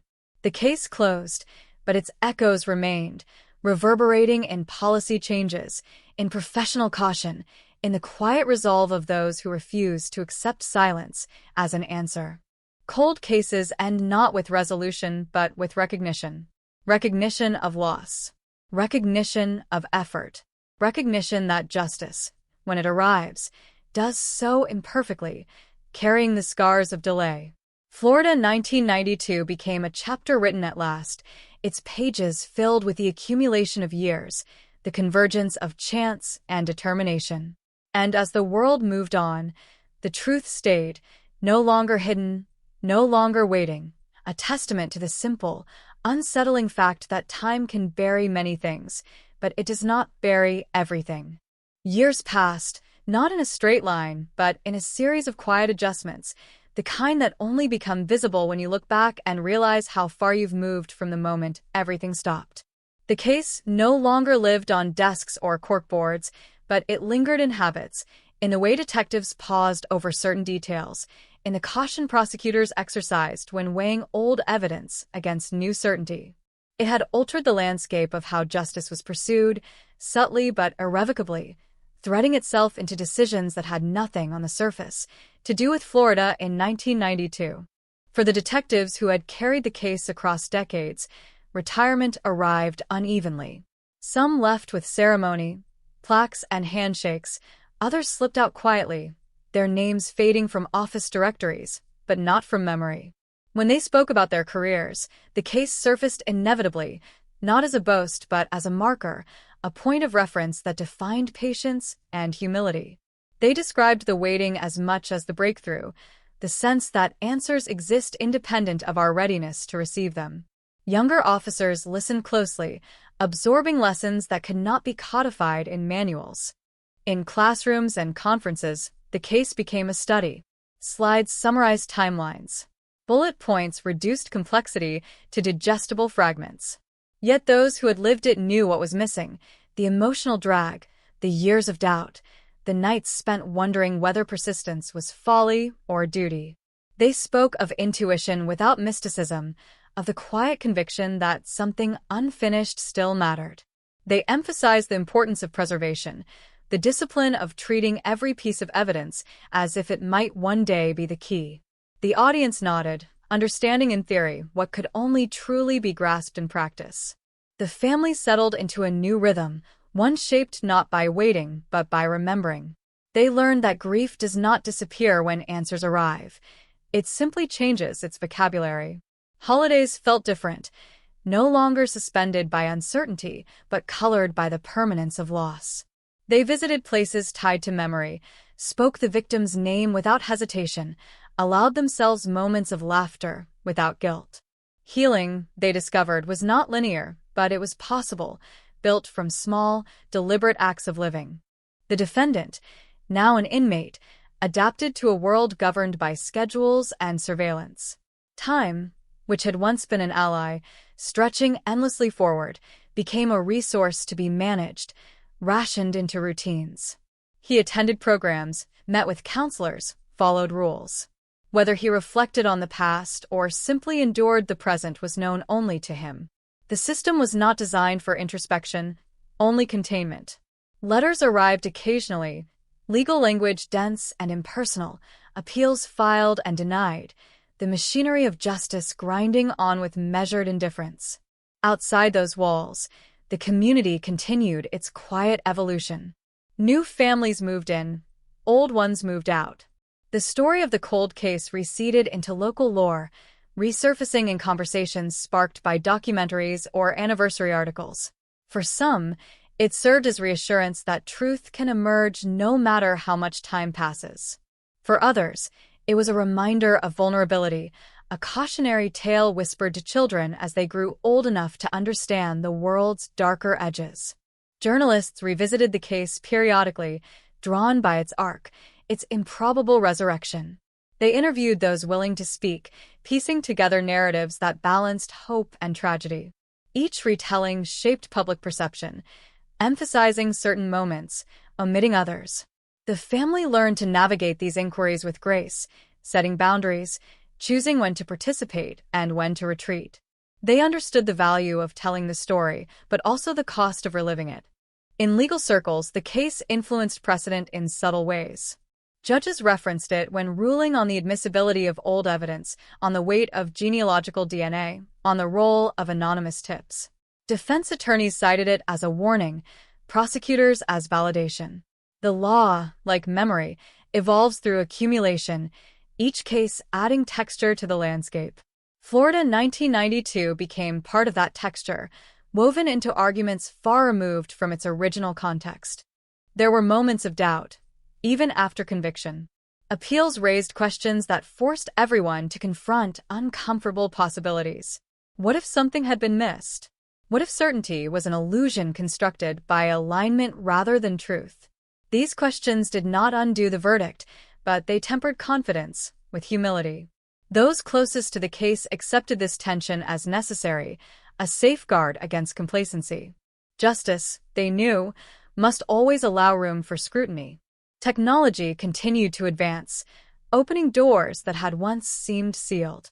Cold case units across the country reported successes, each announcement echoing the Florida breakthrough in tone, if not in detail. The detectives watched these developments with a mix of pride and caution, aware that tools are only as effective as the hands that wield them.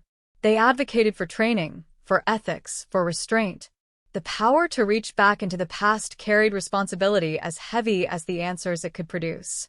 In quiet moments, the lead detective revisited the night of the call that started it all. He remembered the exact sound of the phone, the way his heart rate spiked, the instinctive certainty that this was different. He wondered about the caller, imagined scenarios that ranged from guilt to fear to a simple refusal to carry the burden any longer. He accepted that he might never know. The call had served its purpose, a catalyst rather than a character in the story. The evidence room changed too. Digital catalogs replaced handwritten logs. Climate controls improved. Preservation became a science rather than an afterthought. New cases entered storage with an awareness shaped by past lessons, each item treated not as inert but as potential. The legacy of the cold case was embedded there, in procedures designed to outlast individual careers, to speak for victims long after witnesses fall silent. For the family, anniversaries took on new meaning. They marked not just the date of disappearance but milestones of resolution, moments when the weight shifted slightly. They gathered with friends, shared stories, honored the life that had been interrupted rather than the violence that ended it. Advocacy became part of their identity, a way to channel pain into purpose. They spoke at events, supported others navigating similar limbo, offering empathy forged by experience. The street where it began remained ordinary, its significance invisible to passers-by. Occasionally, someone would pause, look around, and feel a flicker of recognition, a sense that something important had happened there once. The environment absorbed the memory without advertising it, a quiet testament to how places hold history even when they appear unchanged. Life continued, layered atop the past without erasing it. As years accumulated, the case settled into a kind of equilibrium. It was no longer raw, no longer urgent, but still present, a reference point in discussions about time and truth. It reminded those who knew it that resolution is not an endpoint but a process, one that reshapes rather than concludes. The story did not end with a verdict or a sentence. It continued in the lives it touched, in the systems it influenced, in the quiet resolve it inspired. Cold cases teach patience not as a virtue, but as a necessity. They demand faith in methods that may not yet exist, in answers that require time to mature. Florida 1992 illustrated this truth with brutal clarity, showing how silence can stretch across decades and still be broken. It also showed the cost of waiting, the years that cannot be returned, the wounds that heal imperfectly. In the end, what remained was not triumph, but acknowledgement. A recognition that something terrible had happened and that it had finally been named. The truth, once buried, now sat in the open, subject to scrutiny, debate, and memory. It did not bring back the lost, but it altered the narrative, transforming absence into presence, uncertainty into history. As the world moved forward, the case receded into the background noise of collective memory, never entirely forgotten, never fully resolved.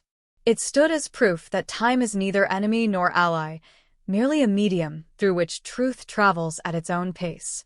And somewhere within that slow movement, justice found a way to arrive, imperfect and late, but undeniable. Time once again stretches.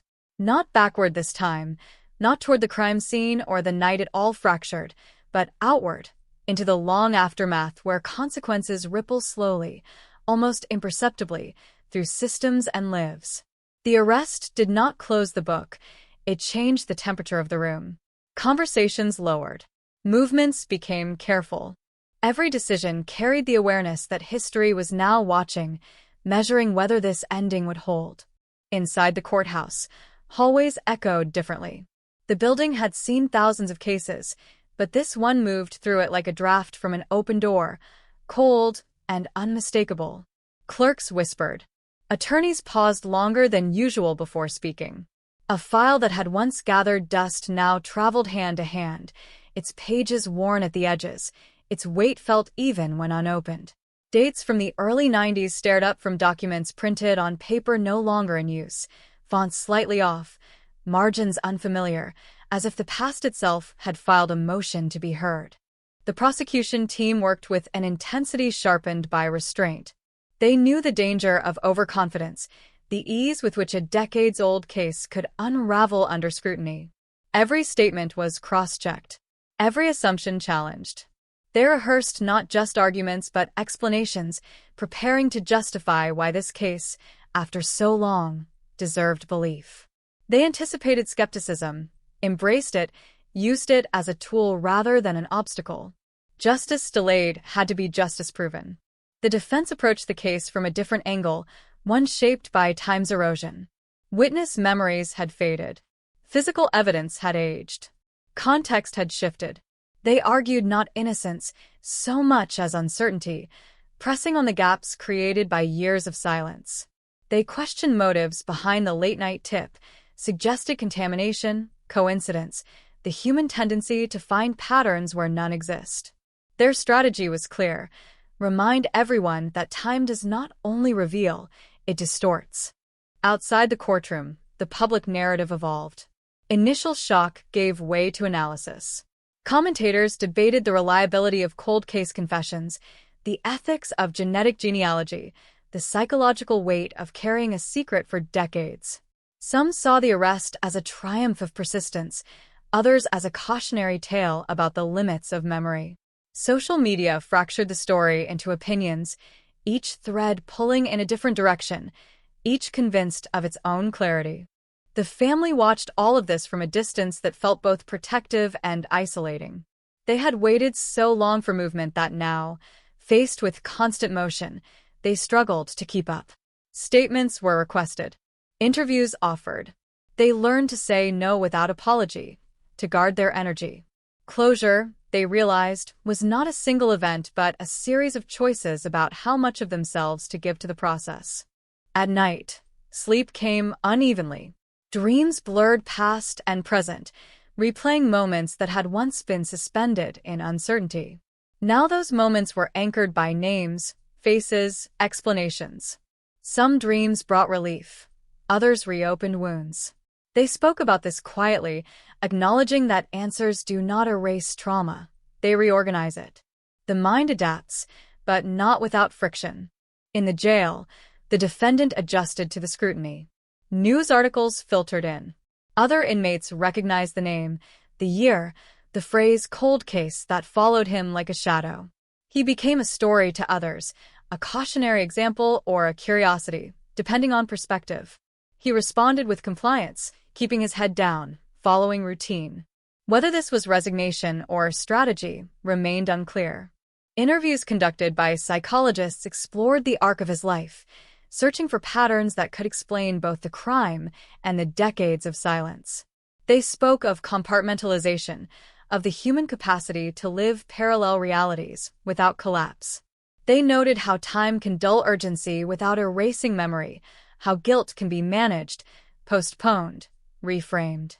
These observations fed reports that would never be fully public, insights consumed by a system more interested in outcomes than understanding. Back in the community, the arrest stirred dormant anxieties. Old neighbors compared memories, reconstructing the past with hindsight's harsh clarity. People recalled seeing things they hadn't thought important at the time, moments that now felt charged with meaning. They questioned themselves gently, then harshly, wondering whether vigilance might have changed something. The past, once distant, felt uncomfortably close. Schools invited speakers to discuss safety, to contextualize the case for a generation that had not been alive when it occurred. Teachers struggled to balance honesty with reassurance. They emphasized resilience, community, the idea that vigilance is shared. Students listened, some absorbed, others distracted, unaware that they were inheriting a story that would linger long after the assembly ended. The cold case unit continued its work, mindful of the spotlight. They fielded calls from other jurisdictions, shared protocols, compared notes. Success brought attention, and attention brought pressure. They resisted the temptation to rush, reminding themselves that each case carried its own tempo.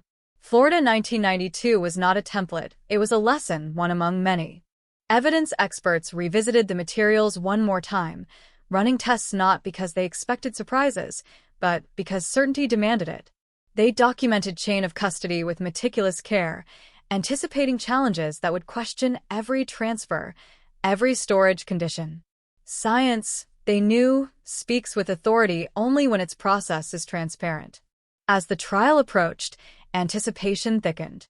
Court dates were circled, rescheduled, circled again. Delays tested patience, but also underscored the gravity of the proceedings. This was not a sprint toward resolution. It was a measured walk, each step deliberate, each pause intentional. The system, often criticized for its slowness, leaned into it now, aware that speed was the enemy of credibility. Media vans returned to the courthouse steps, cameras angled for familiarity. Reporters rehearsed lines that balanced urgency with caution. They knew the audience wanted drama, but this story resisted simple arcs. It was layered, complicated, resistant to neat conclusions. The phrase cold case still anchored headlines, but its meaning shifted, less about mystery now, more about endurance. The family chose not to attend every hearing. They paced themselves, understanding that presence did not equal progress. When they did appear, they sat quietly, absorbing the atmosphere, feeling the weight of eyes that recognized them without knowing them. They held onto each other, drawing strength from shared history, from the knowledge that whatever happened next, they had already survived the longest part. In moments of solitude, they reflected on the concept of justice. It no longer felt abstract. It was procedural, incremental, sometimes frustratingly impersonal. Yet within that structure, they glimpsed humanity. A clerk offering a gentle word, a detective explaining a delay, a prosecutor acknowledging uncertainty. These moments did not erase pain, but they softened its edges. The community watched, waited, speculated. Some grew impatient, craving a decisive end. Others feared it, worried that a verdict would reopen wounds they had learned to live with. The tension was palpable, a low hum beneath daily life. People checked updates during lunch breaks, discussed developments over dinner, folded the story into routines. As weeks turned into months, the initial shock faded, replaced by a steadier awareness. The case had become part of the present, not just a relic of the past. It influenced conversations about crime, about time, about responsibility. It reminded everyone that actions do not expire simply because years pass, that silence can be provisional. The night before a key hearing, rain fell steadily, washing streets that had seen countless ordinary days since the crime. The sound was constant, almost soothing, a reminder that time moves forward regardless of human schedules. Somewhere, a light burned late in an office where files lay open, someone reading, rereading, preparing to speak words that would shape the next chapter. Morning arrived, without ceremony. The courthouse doors opened. People took their places. The machinery of justice engaged once more, not with fanfare, but with gravity. This was not the end, not yet. It was another step, another turn in a long passage that began decades earlier and still had distance to cover. Florida 1992 remained what it had always been, a wound that refused to disappear quietly, a question that demanded patience, a story that unfolded on its own terms. The arrest had changed the narrative, but it had not simplified it. The cold case was no longer silent, but it was still speaking, its voice measured, deliberate, impossible to ignore. The trial did not begin with fireworks. It began with a chair scraping softly against the courtroom floor, with the low murmur of people settling into place, with the judge's voice steady and almost disarmingly calm. Yet beneath that calm, tension coiled tight. This was no ordinary proceeding. This was a Florida 1992 cold case dragged into the present, every minute of testimony carrying the weight of 30 years of waiting, doubt, and unanswered questions. The first witnesses spoke carefully, as if each word might fracture under pressure. Detectives, some retired, some still active, took the stand and described scenes they had walked through decades earlier. Their memories were not perfect, and no one pretended they were. Instead, they leaned on reports, photographs yellowed with age, diagrams drawn by hands that had long since stopped holding badges. They described the night air, the way it clung to the skin, the smell of damp pavement and uncertainty. They spoke of decisions made quickly, with limited information, unaware that those decisions would echo for decades. Jurors listened, eyes moving between the witness stand and the exhibits projected on screens. For them, 1992 was not memory, but history. Cassette tapes, pagers, pay phones, all artifacts from another era. The prosecution understood this gap and worked to bridge it, not by romanticizing the past, but by grounding it. They emphasized fundamentals: what was known, what was documented, what could be verified. They avoided embellishment. The facts, they believed, were dramatic enough. When the confession entered the narrative, the room changed. Not dramatically, not with gasps, but with a subtle shift in posture. Shoulders straightened. Pens paused. The words themselves were read plainly, stripped of flourish. A late-night tip. A name. A conversation that reopened a door sealed for 30 years. The prosecution framed it not as a sudden miracle, but as the result of accumulated pressure, of a secret that finally collapsed under its own weight. The defense rose with practiced calm. They did not deny the confession existed.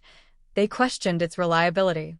They spoke of coercion without accusation, of memory distortion without insult. They reminded the jury that time reshapes narratives, that guilt can be suggested, even manufactured, by circumstance. They highlighted inconsistencies, small but persistent, and invited doubt to settle comfortably in the room. Expert witnesses followed, each bringing a different lens. A forensic psychologist explained the phenomenon of delayed confession, how individuals can live functional lives while carrying unspoken guilt, how stressors, aging, illness, isolation, can loosen long-held restraints. A linguistics expert dissected the language of the confession, analyzing phrasing, pauses, repetitions, arguing whether the words felt spontaneous or guided. The courtroom absorbed it all, layers of interpretation stacking atop raw fact. Outside, the trial dominated local news. Headlines oscillated between certainty and skepticism. Cold case breakthrough shared space with defense raises questions. The community read, argued, and speculated. Coffee shops became informal courtrooms, opinions delivered with conviction. Some felt vindicated, convinced that justice had finally found its mark. Others remained uneasy, wary of celebrating before the verdict was written. The family attended selectively. Some days they sat through testimony, absorbing every word. Other days they stayed away, choosing distance over endurance. When they were present, they watched the defendant closely, searching his face for something: remorse, recognition, truth. What they saw was restraint, a careful neutrality that revealed nothing and everything at once. The defendant's demeanor became a subject of quiet analysis. He listened intently, took notes, conferred with counsel. There were no outbursts, no visible cracks. This composure unsettled some observers, reassured others.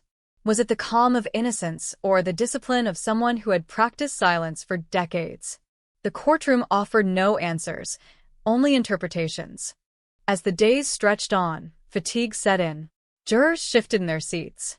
Attorneys' voices grew hoarse. The weight of the case pressed down, not just emotionally, but physically. Yet the pace did not slow. Each witness added a thread, weaving a tapestry that was complex, uneven, and impossible to reduce to a single image. One afternoon, a piece of evidence thought insignificant resurfaced. A minor detail from an early report, overlooked for years, now contextualized by modern analysis. The prosecution presented it cautiously, aware of its fragility. The defense challenged its relevance just as carefully. The exchange underscored a central truth of cold cases: nothing ages gracefully. Evidence decays, memories blur, context shifts. The jury was tasked not with ignoring these realities, but with navigating them. Closing arguments approached like a distant storm. Both sides began shaping their narratives more explicitly, signaling how they wanted the story to end. The prosecution spoke of accountability, of the courage it took to revisit the past. They acknowledged the imperfections, arguing that justice does not require perfection, only honesty and reason. The defense returned to doubt, to the principle that certainty must be earned, not assumed, especially when time has done so much damage. When the closings finally arrived, the courtroom was full. Every seat occupied. The air felt heavier, charged with anticipation. The prosecution spoke first, their words deliberate, controlled. They walked the jury back through the timeline, not as a straight line, but as a series of converging paths. They emphasized the confession, the corroboration, the absence of alternative explanations that held weight. They asked not for vengeance, but for recognition of truth. The defense followed with equal intensity. They reminded the jury of the burden they carried, the irreversible nature of their decision. They spoke of the dangers of narrative, of how compelling stories can overshadow uncertainty. They urged caution, patience, restraint. They asked the jury to consider not what felt right, but what could be proven beyond doubt. The judge's instructions were precise, methodical. The law, stripped of emotion, laid bare. Jurors listened, nodded, took notes. Then, without ceremony, they were sent to deliberate. The wait began. Hours passed, then days. Each update from the jury room rippled outward, feeding speculation. The family waited in a quiet room, talking softly, sometimes not at all. The defendant waited elsewhere, removed from the public eye. The community waited, refreshing news feeds, replaying testimony in memory. Deliberation is an invisible process, its drama internal. Jurors argued, reasoned, reconsidered. They weighed evidence against doubt, emotion against instruction. They revisited the confession, the experts, the gaps. They acknowledged the passage of time not as an excuse, but as a factor. The cold case had demanded patience for 30 years. Now it demanded precision. When the verdict finally came, it arrived without warning. A knock. A message. The courtroom reconvened. People rose as the jury filed in, faces unreadable. The family held hands. The defendant stood, expression unchanged. The foreperson spoke. Words fell into the silence, measured and irrevocable. Whatever those words were, they did not end the story. They transformed it. If guilty, the case shifted from mystery to consequence, from investigation to reckoning. If not guilty, the wound reopened, raw and unresolved, a reminder that some questions resist closure. Either way, Florida 1992 would not return to obscurity. The trial had ensured that. As people filed out of the courtroom, reactions varied. Some cried. Some stared ahead, stunned. Some spoke into microphones, voices shaking or firm. The legal process had reached a milestone, but emotional resolution lagged behind. That night, the town felt quieter. Streets emptied earlier. Lights went out sooner. People sat with their thoughts, processing an outcome that had been decades in the making. Justice, they realized, is not a moment. It is a process that unfolds unevenly, leaving different impressions on everyone it touches.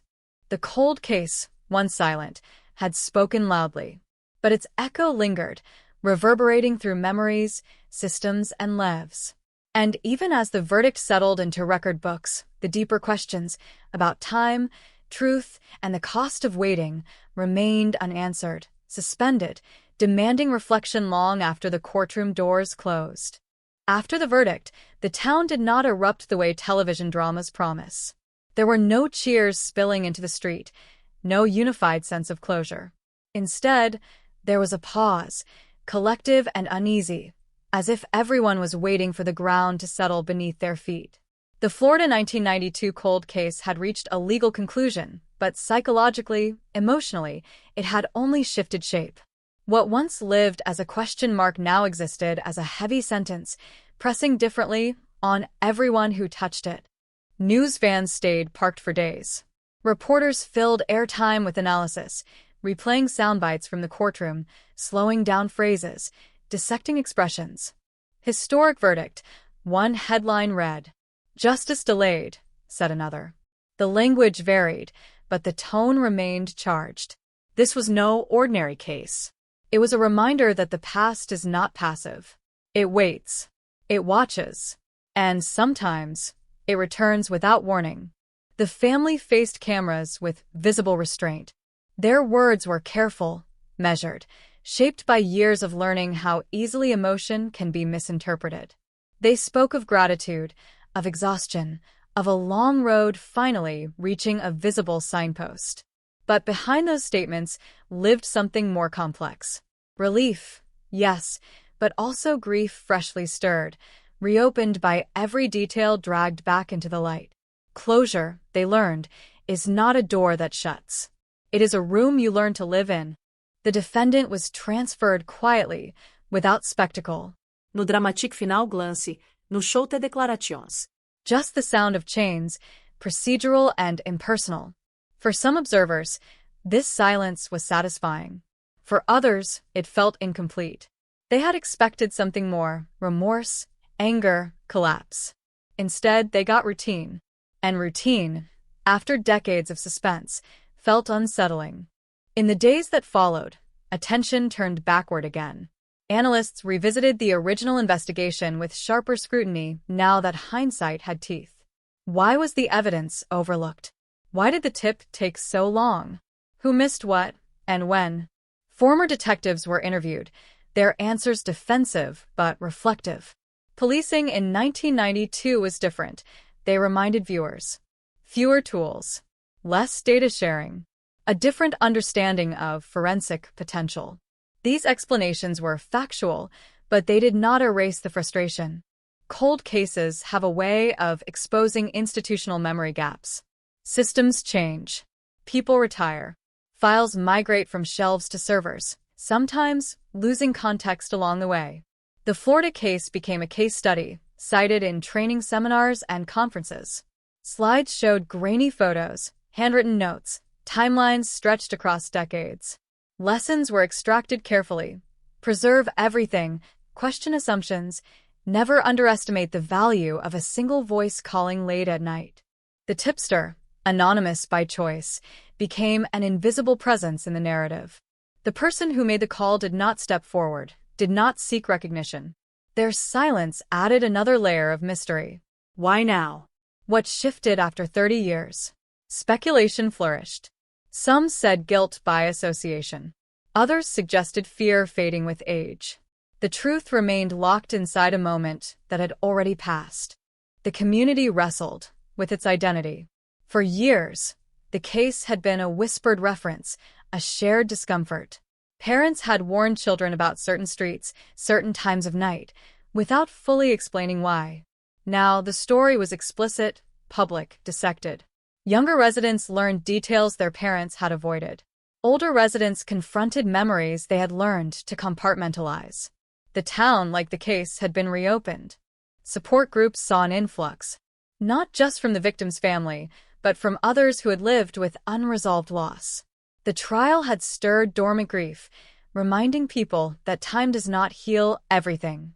Sometimes it only buries pain until something sharp enough digs it back up. Counselors spoke of secondary trauma, of how watching justice unfold can re-traumatize as much as it can soothe. Meanwhile, legal scholars debated the precedent. Confessions decades after the fact, supported by circumstantial corroboration, challenged traditional timelines of prosecution. Some praised the outcome as a triumph of perseverance. Others warned of slippery slopes, of over-reliance on narratives shaped long after events occurred. The case entered journals, footnoted and argued, its human core abstracted into principle. The prosecutor returned to work the next day. Files piled up, new cases demanding attention. Yet colleagues noticed a change. A heaviness, perhaps, or a sharpened patience. Closing a cold case is not like closing a fresh one. It carries the weight of every year it remained open. Success feels muted, tempered by the knowledge of what cannot be returned. No verdict restores lost time. The defense team, too, moved on, but not without reflection. Some questioned strategy. Others stood firmly by their arguments, convinced that doubts still lingered.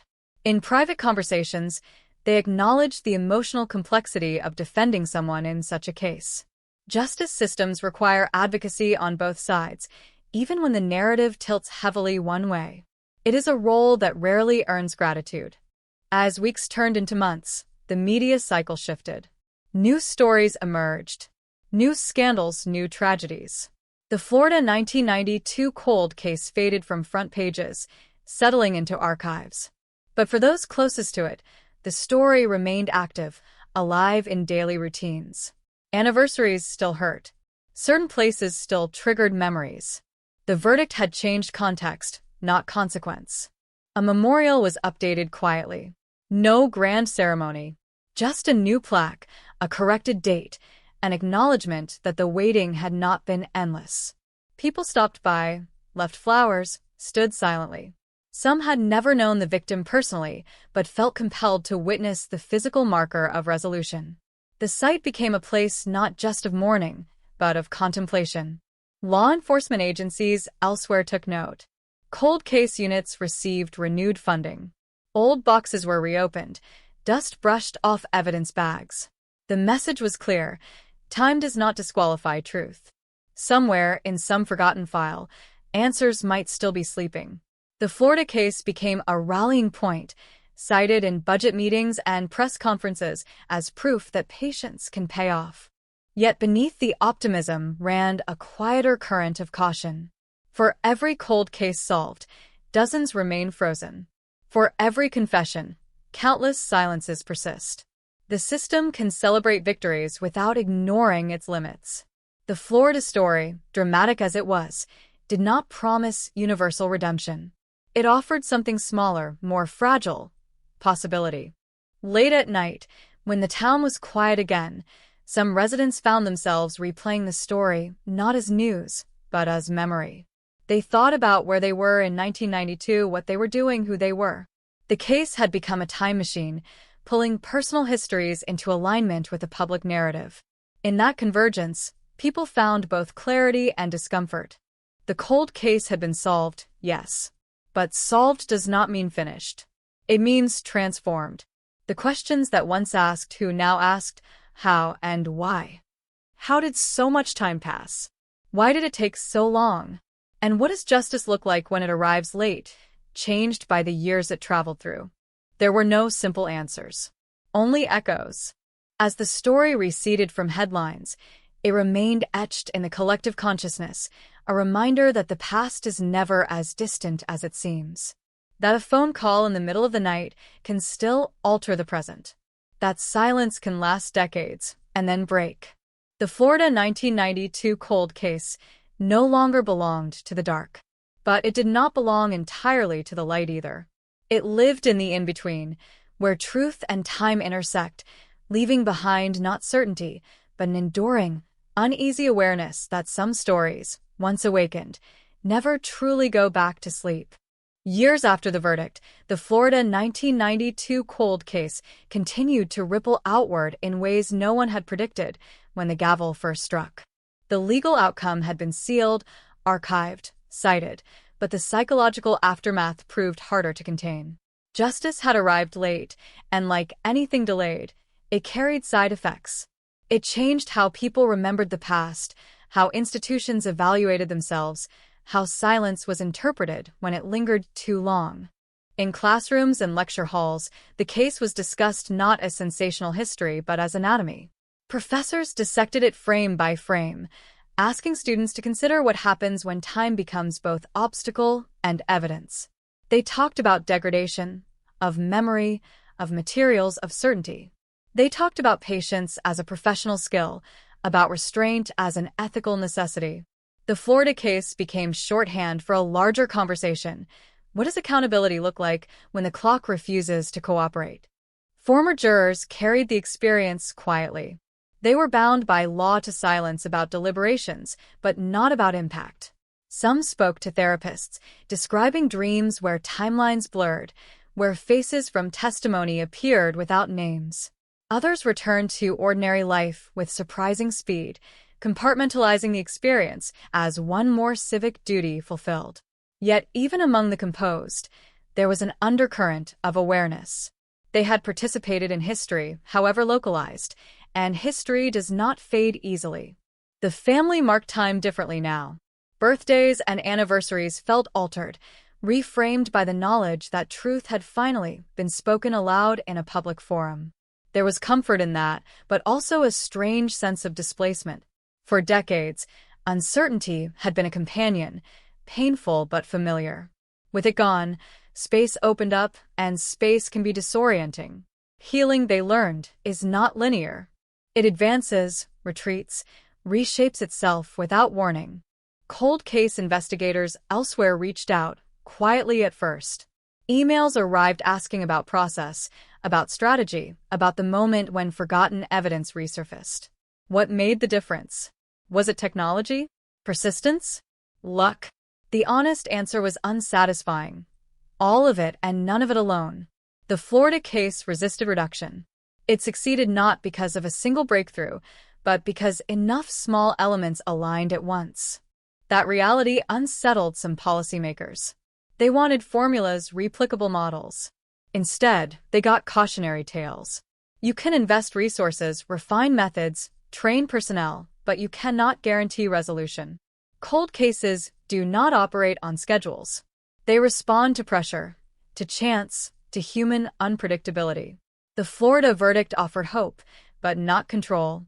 Public interest resurfaced periodically, often triggered by anniversaries or similar cases elsewhere. Each resurgence brought fresh commentary, new voices layering interpretation onto an already crowded narrative. Podcasts dedicated hours to the story, dramatizing events with sound design and reconstructed dialogue. Listeners debated tone, accuracy, intent. Was it respectful? Exploitative? Educational? The line blurred, as it often does when real pain becomes content. The defendant's appeals process unfolded quietly, procedurally. Motions were filed, denied, referenced. The legal machinery turned with practiced indifference to emotion. For observers hoping for dramatic reversals or revelations, the process felt anticlimactic. But for those invested in institutional integrity, the predictability was reassuring. Justice systems are not built for spectacle. They are built for endurance. Some witnesses from the original investigation passed away in the years that followed. Obituaries mention careers, families, accomplishments. Rarely did they mention the cold case. Yet for those who knew, the connection lingered. These individuals had carried pieces of the story with them, fragments now lost forever. Their absence underscored a sobering truth. Time is not neutral. It takes as much as it gives. A retired detective, interviewed long after the trial, spoke candidly about regret. Not guilt, he clarified, but regret for the limits of the era he worked in. We did what we could with what we had, he said. But knowing what we know now, it's hard not to replay things. His words resonated with many who had followed the case. Progress does not erase the past. It illuminates it, sometimes harshly. The community adapted slowly. New families moved in, unaware of the history embedded in certain addresses, certain intersections. Old residents became informal historians, sharing stories selectively, gauging interest before revealing details. The case became part of local lore, not whispered anymore, but not advertised either. It occupied a middle ground, acknowledged, but not foreground. For victims' advocacy groups, the Florida case became both inspiration and caution. They cited it in campaigns for reopening files, for funding forensic labs, for supporting families navigating decades of uncertainty. At the same time, they warned against false hope. Not every cold case ends in arrest. Not every confession is forthcoming. Advocacy requires honesty as much as optimism. Technological advances continued, reshaping expectations. DNA databases expanded. Algorithms improved pattern recognition. What once seemed impossible now felt merely difficult. Yet the Florida case reminded practitioners that technology alone cannot compel truth. Human decisions, when to speak, when to listen, when to act, remain central. Tools amplify intention. They do not replace it. Late one evening, years after the trial, a journalist who had covered the case extensively revisited old notes. Margins were filled with questions that never made it to print. Some were logistical. Others were philosophical. Why do certain cases linger while others resolve quickly? What does society owe the dead when justice is delayed? There were no answers, only reflections.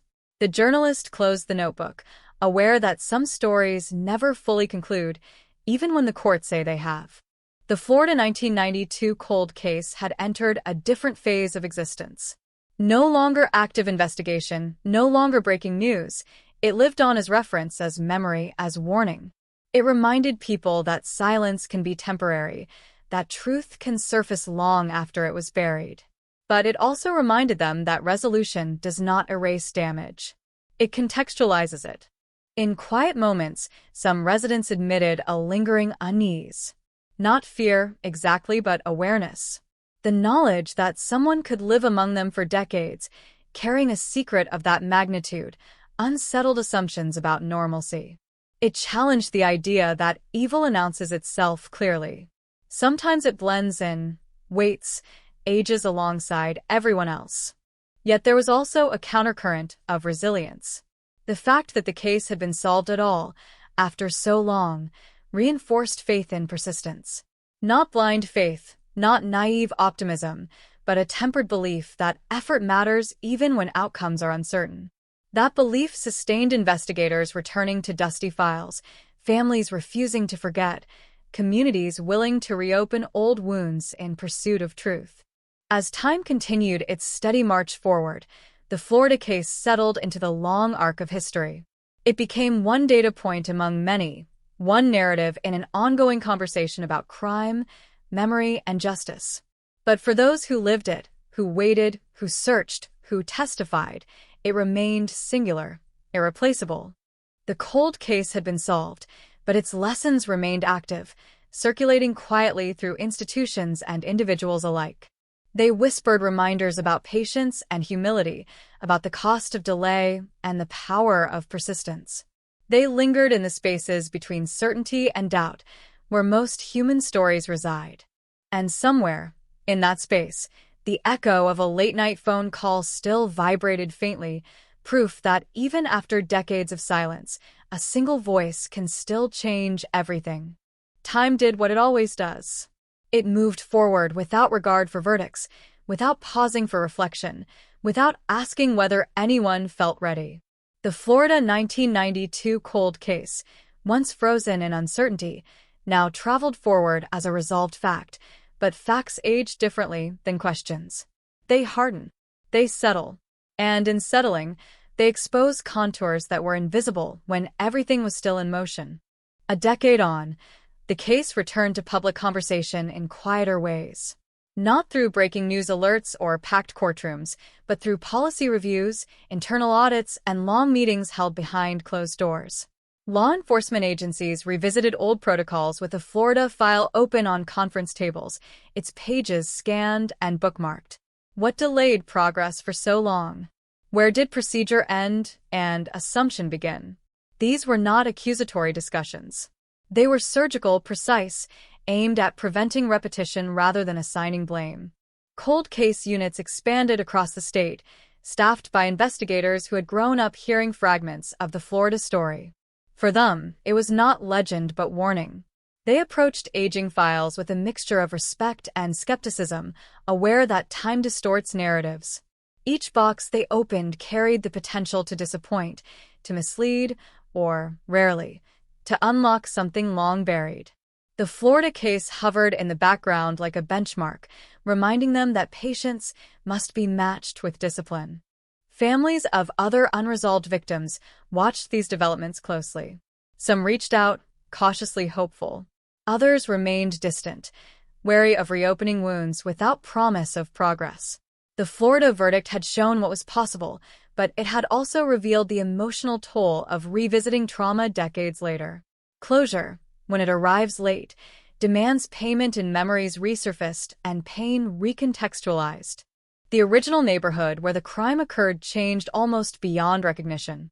Old buildings were replaced. Streets were repaved. New businesses occupied corners once associated with unease. Yet beneath the surface, traces remained. Longtime residents could still point to specific spots, their voices lowering instinctively. Geography remembers, even when architecture forgets. The past leaves impressions that outlast physical structures.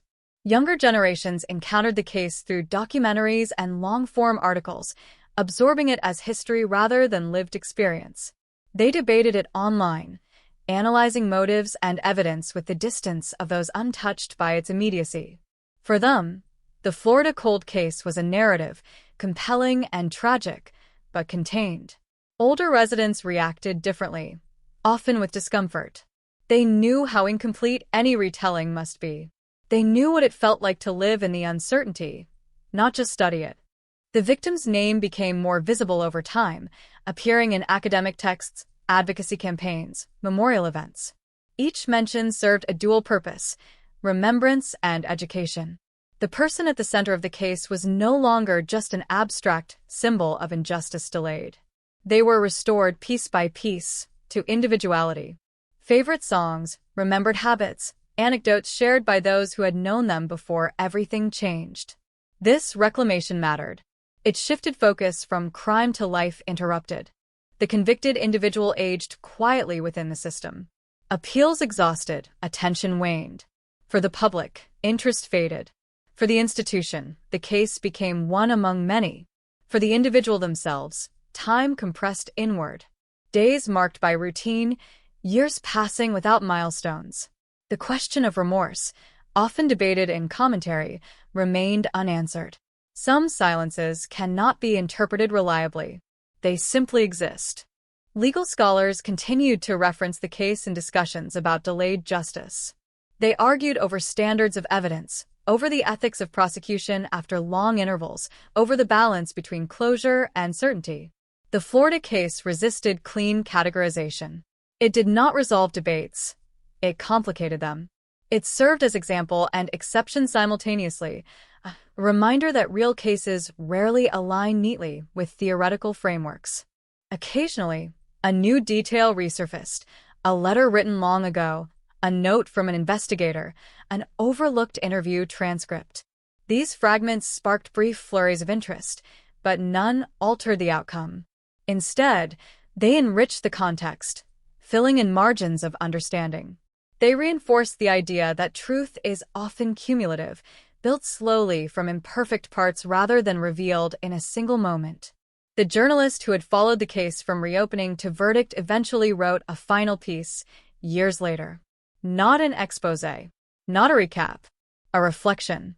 It focused less on facts and more on atmosphere.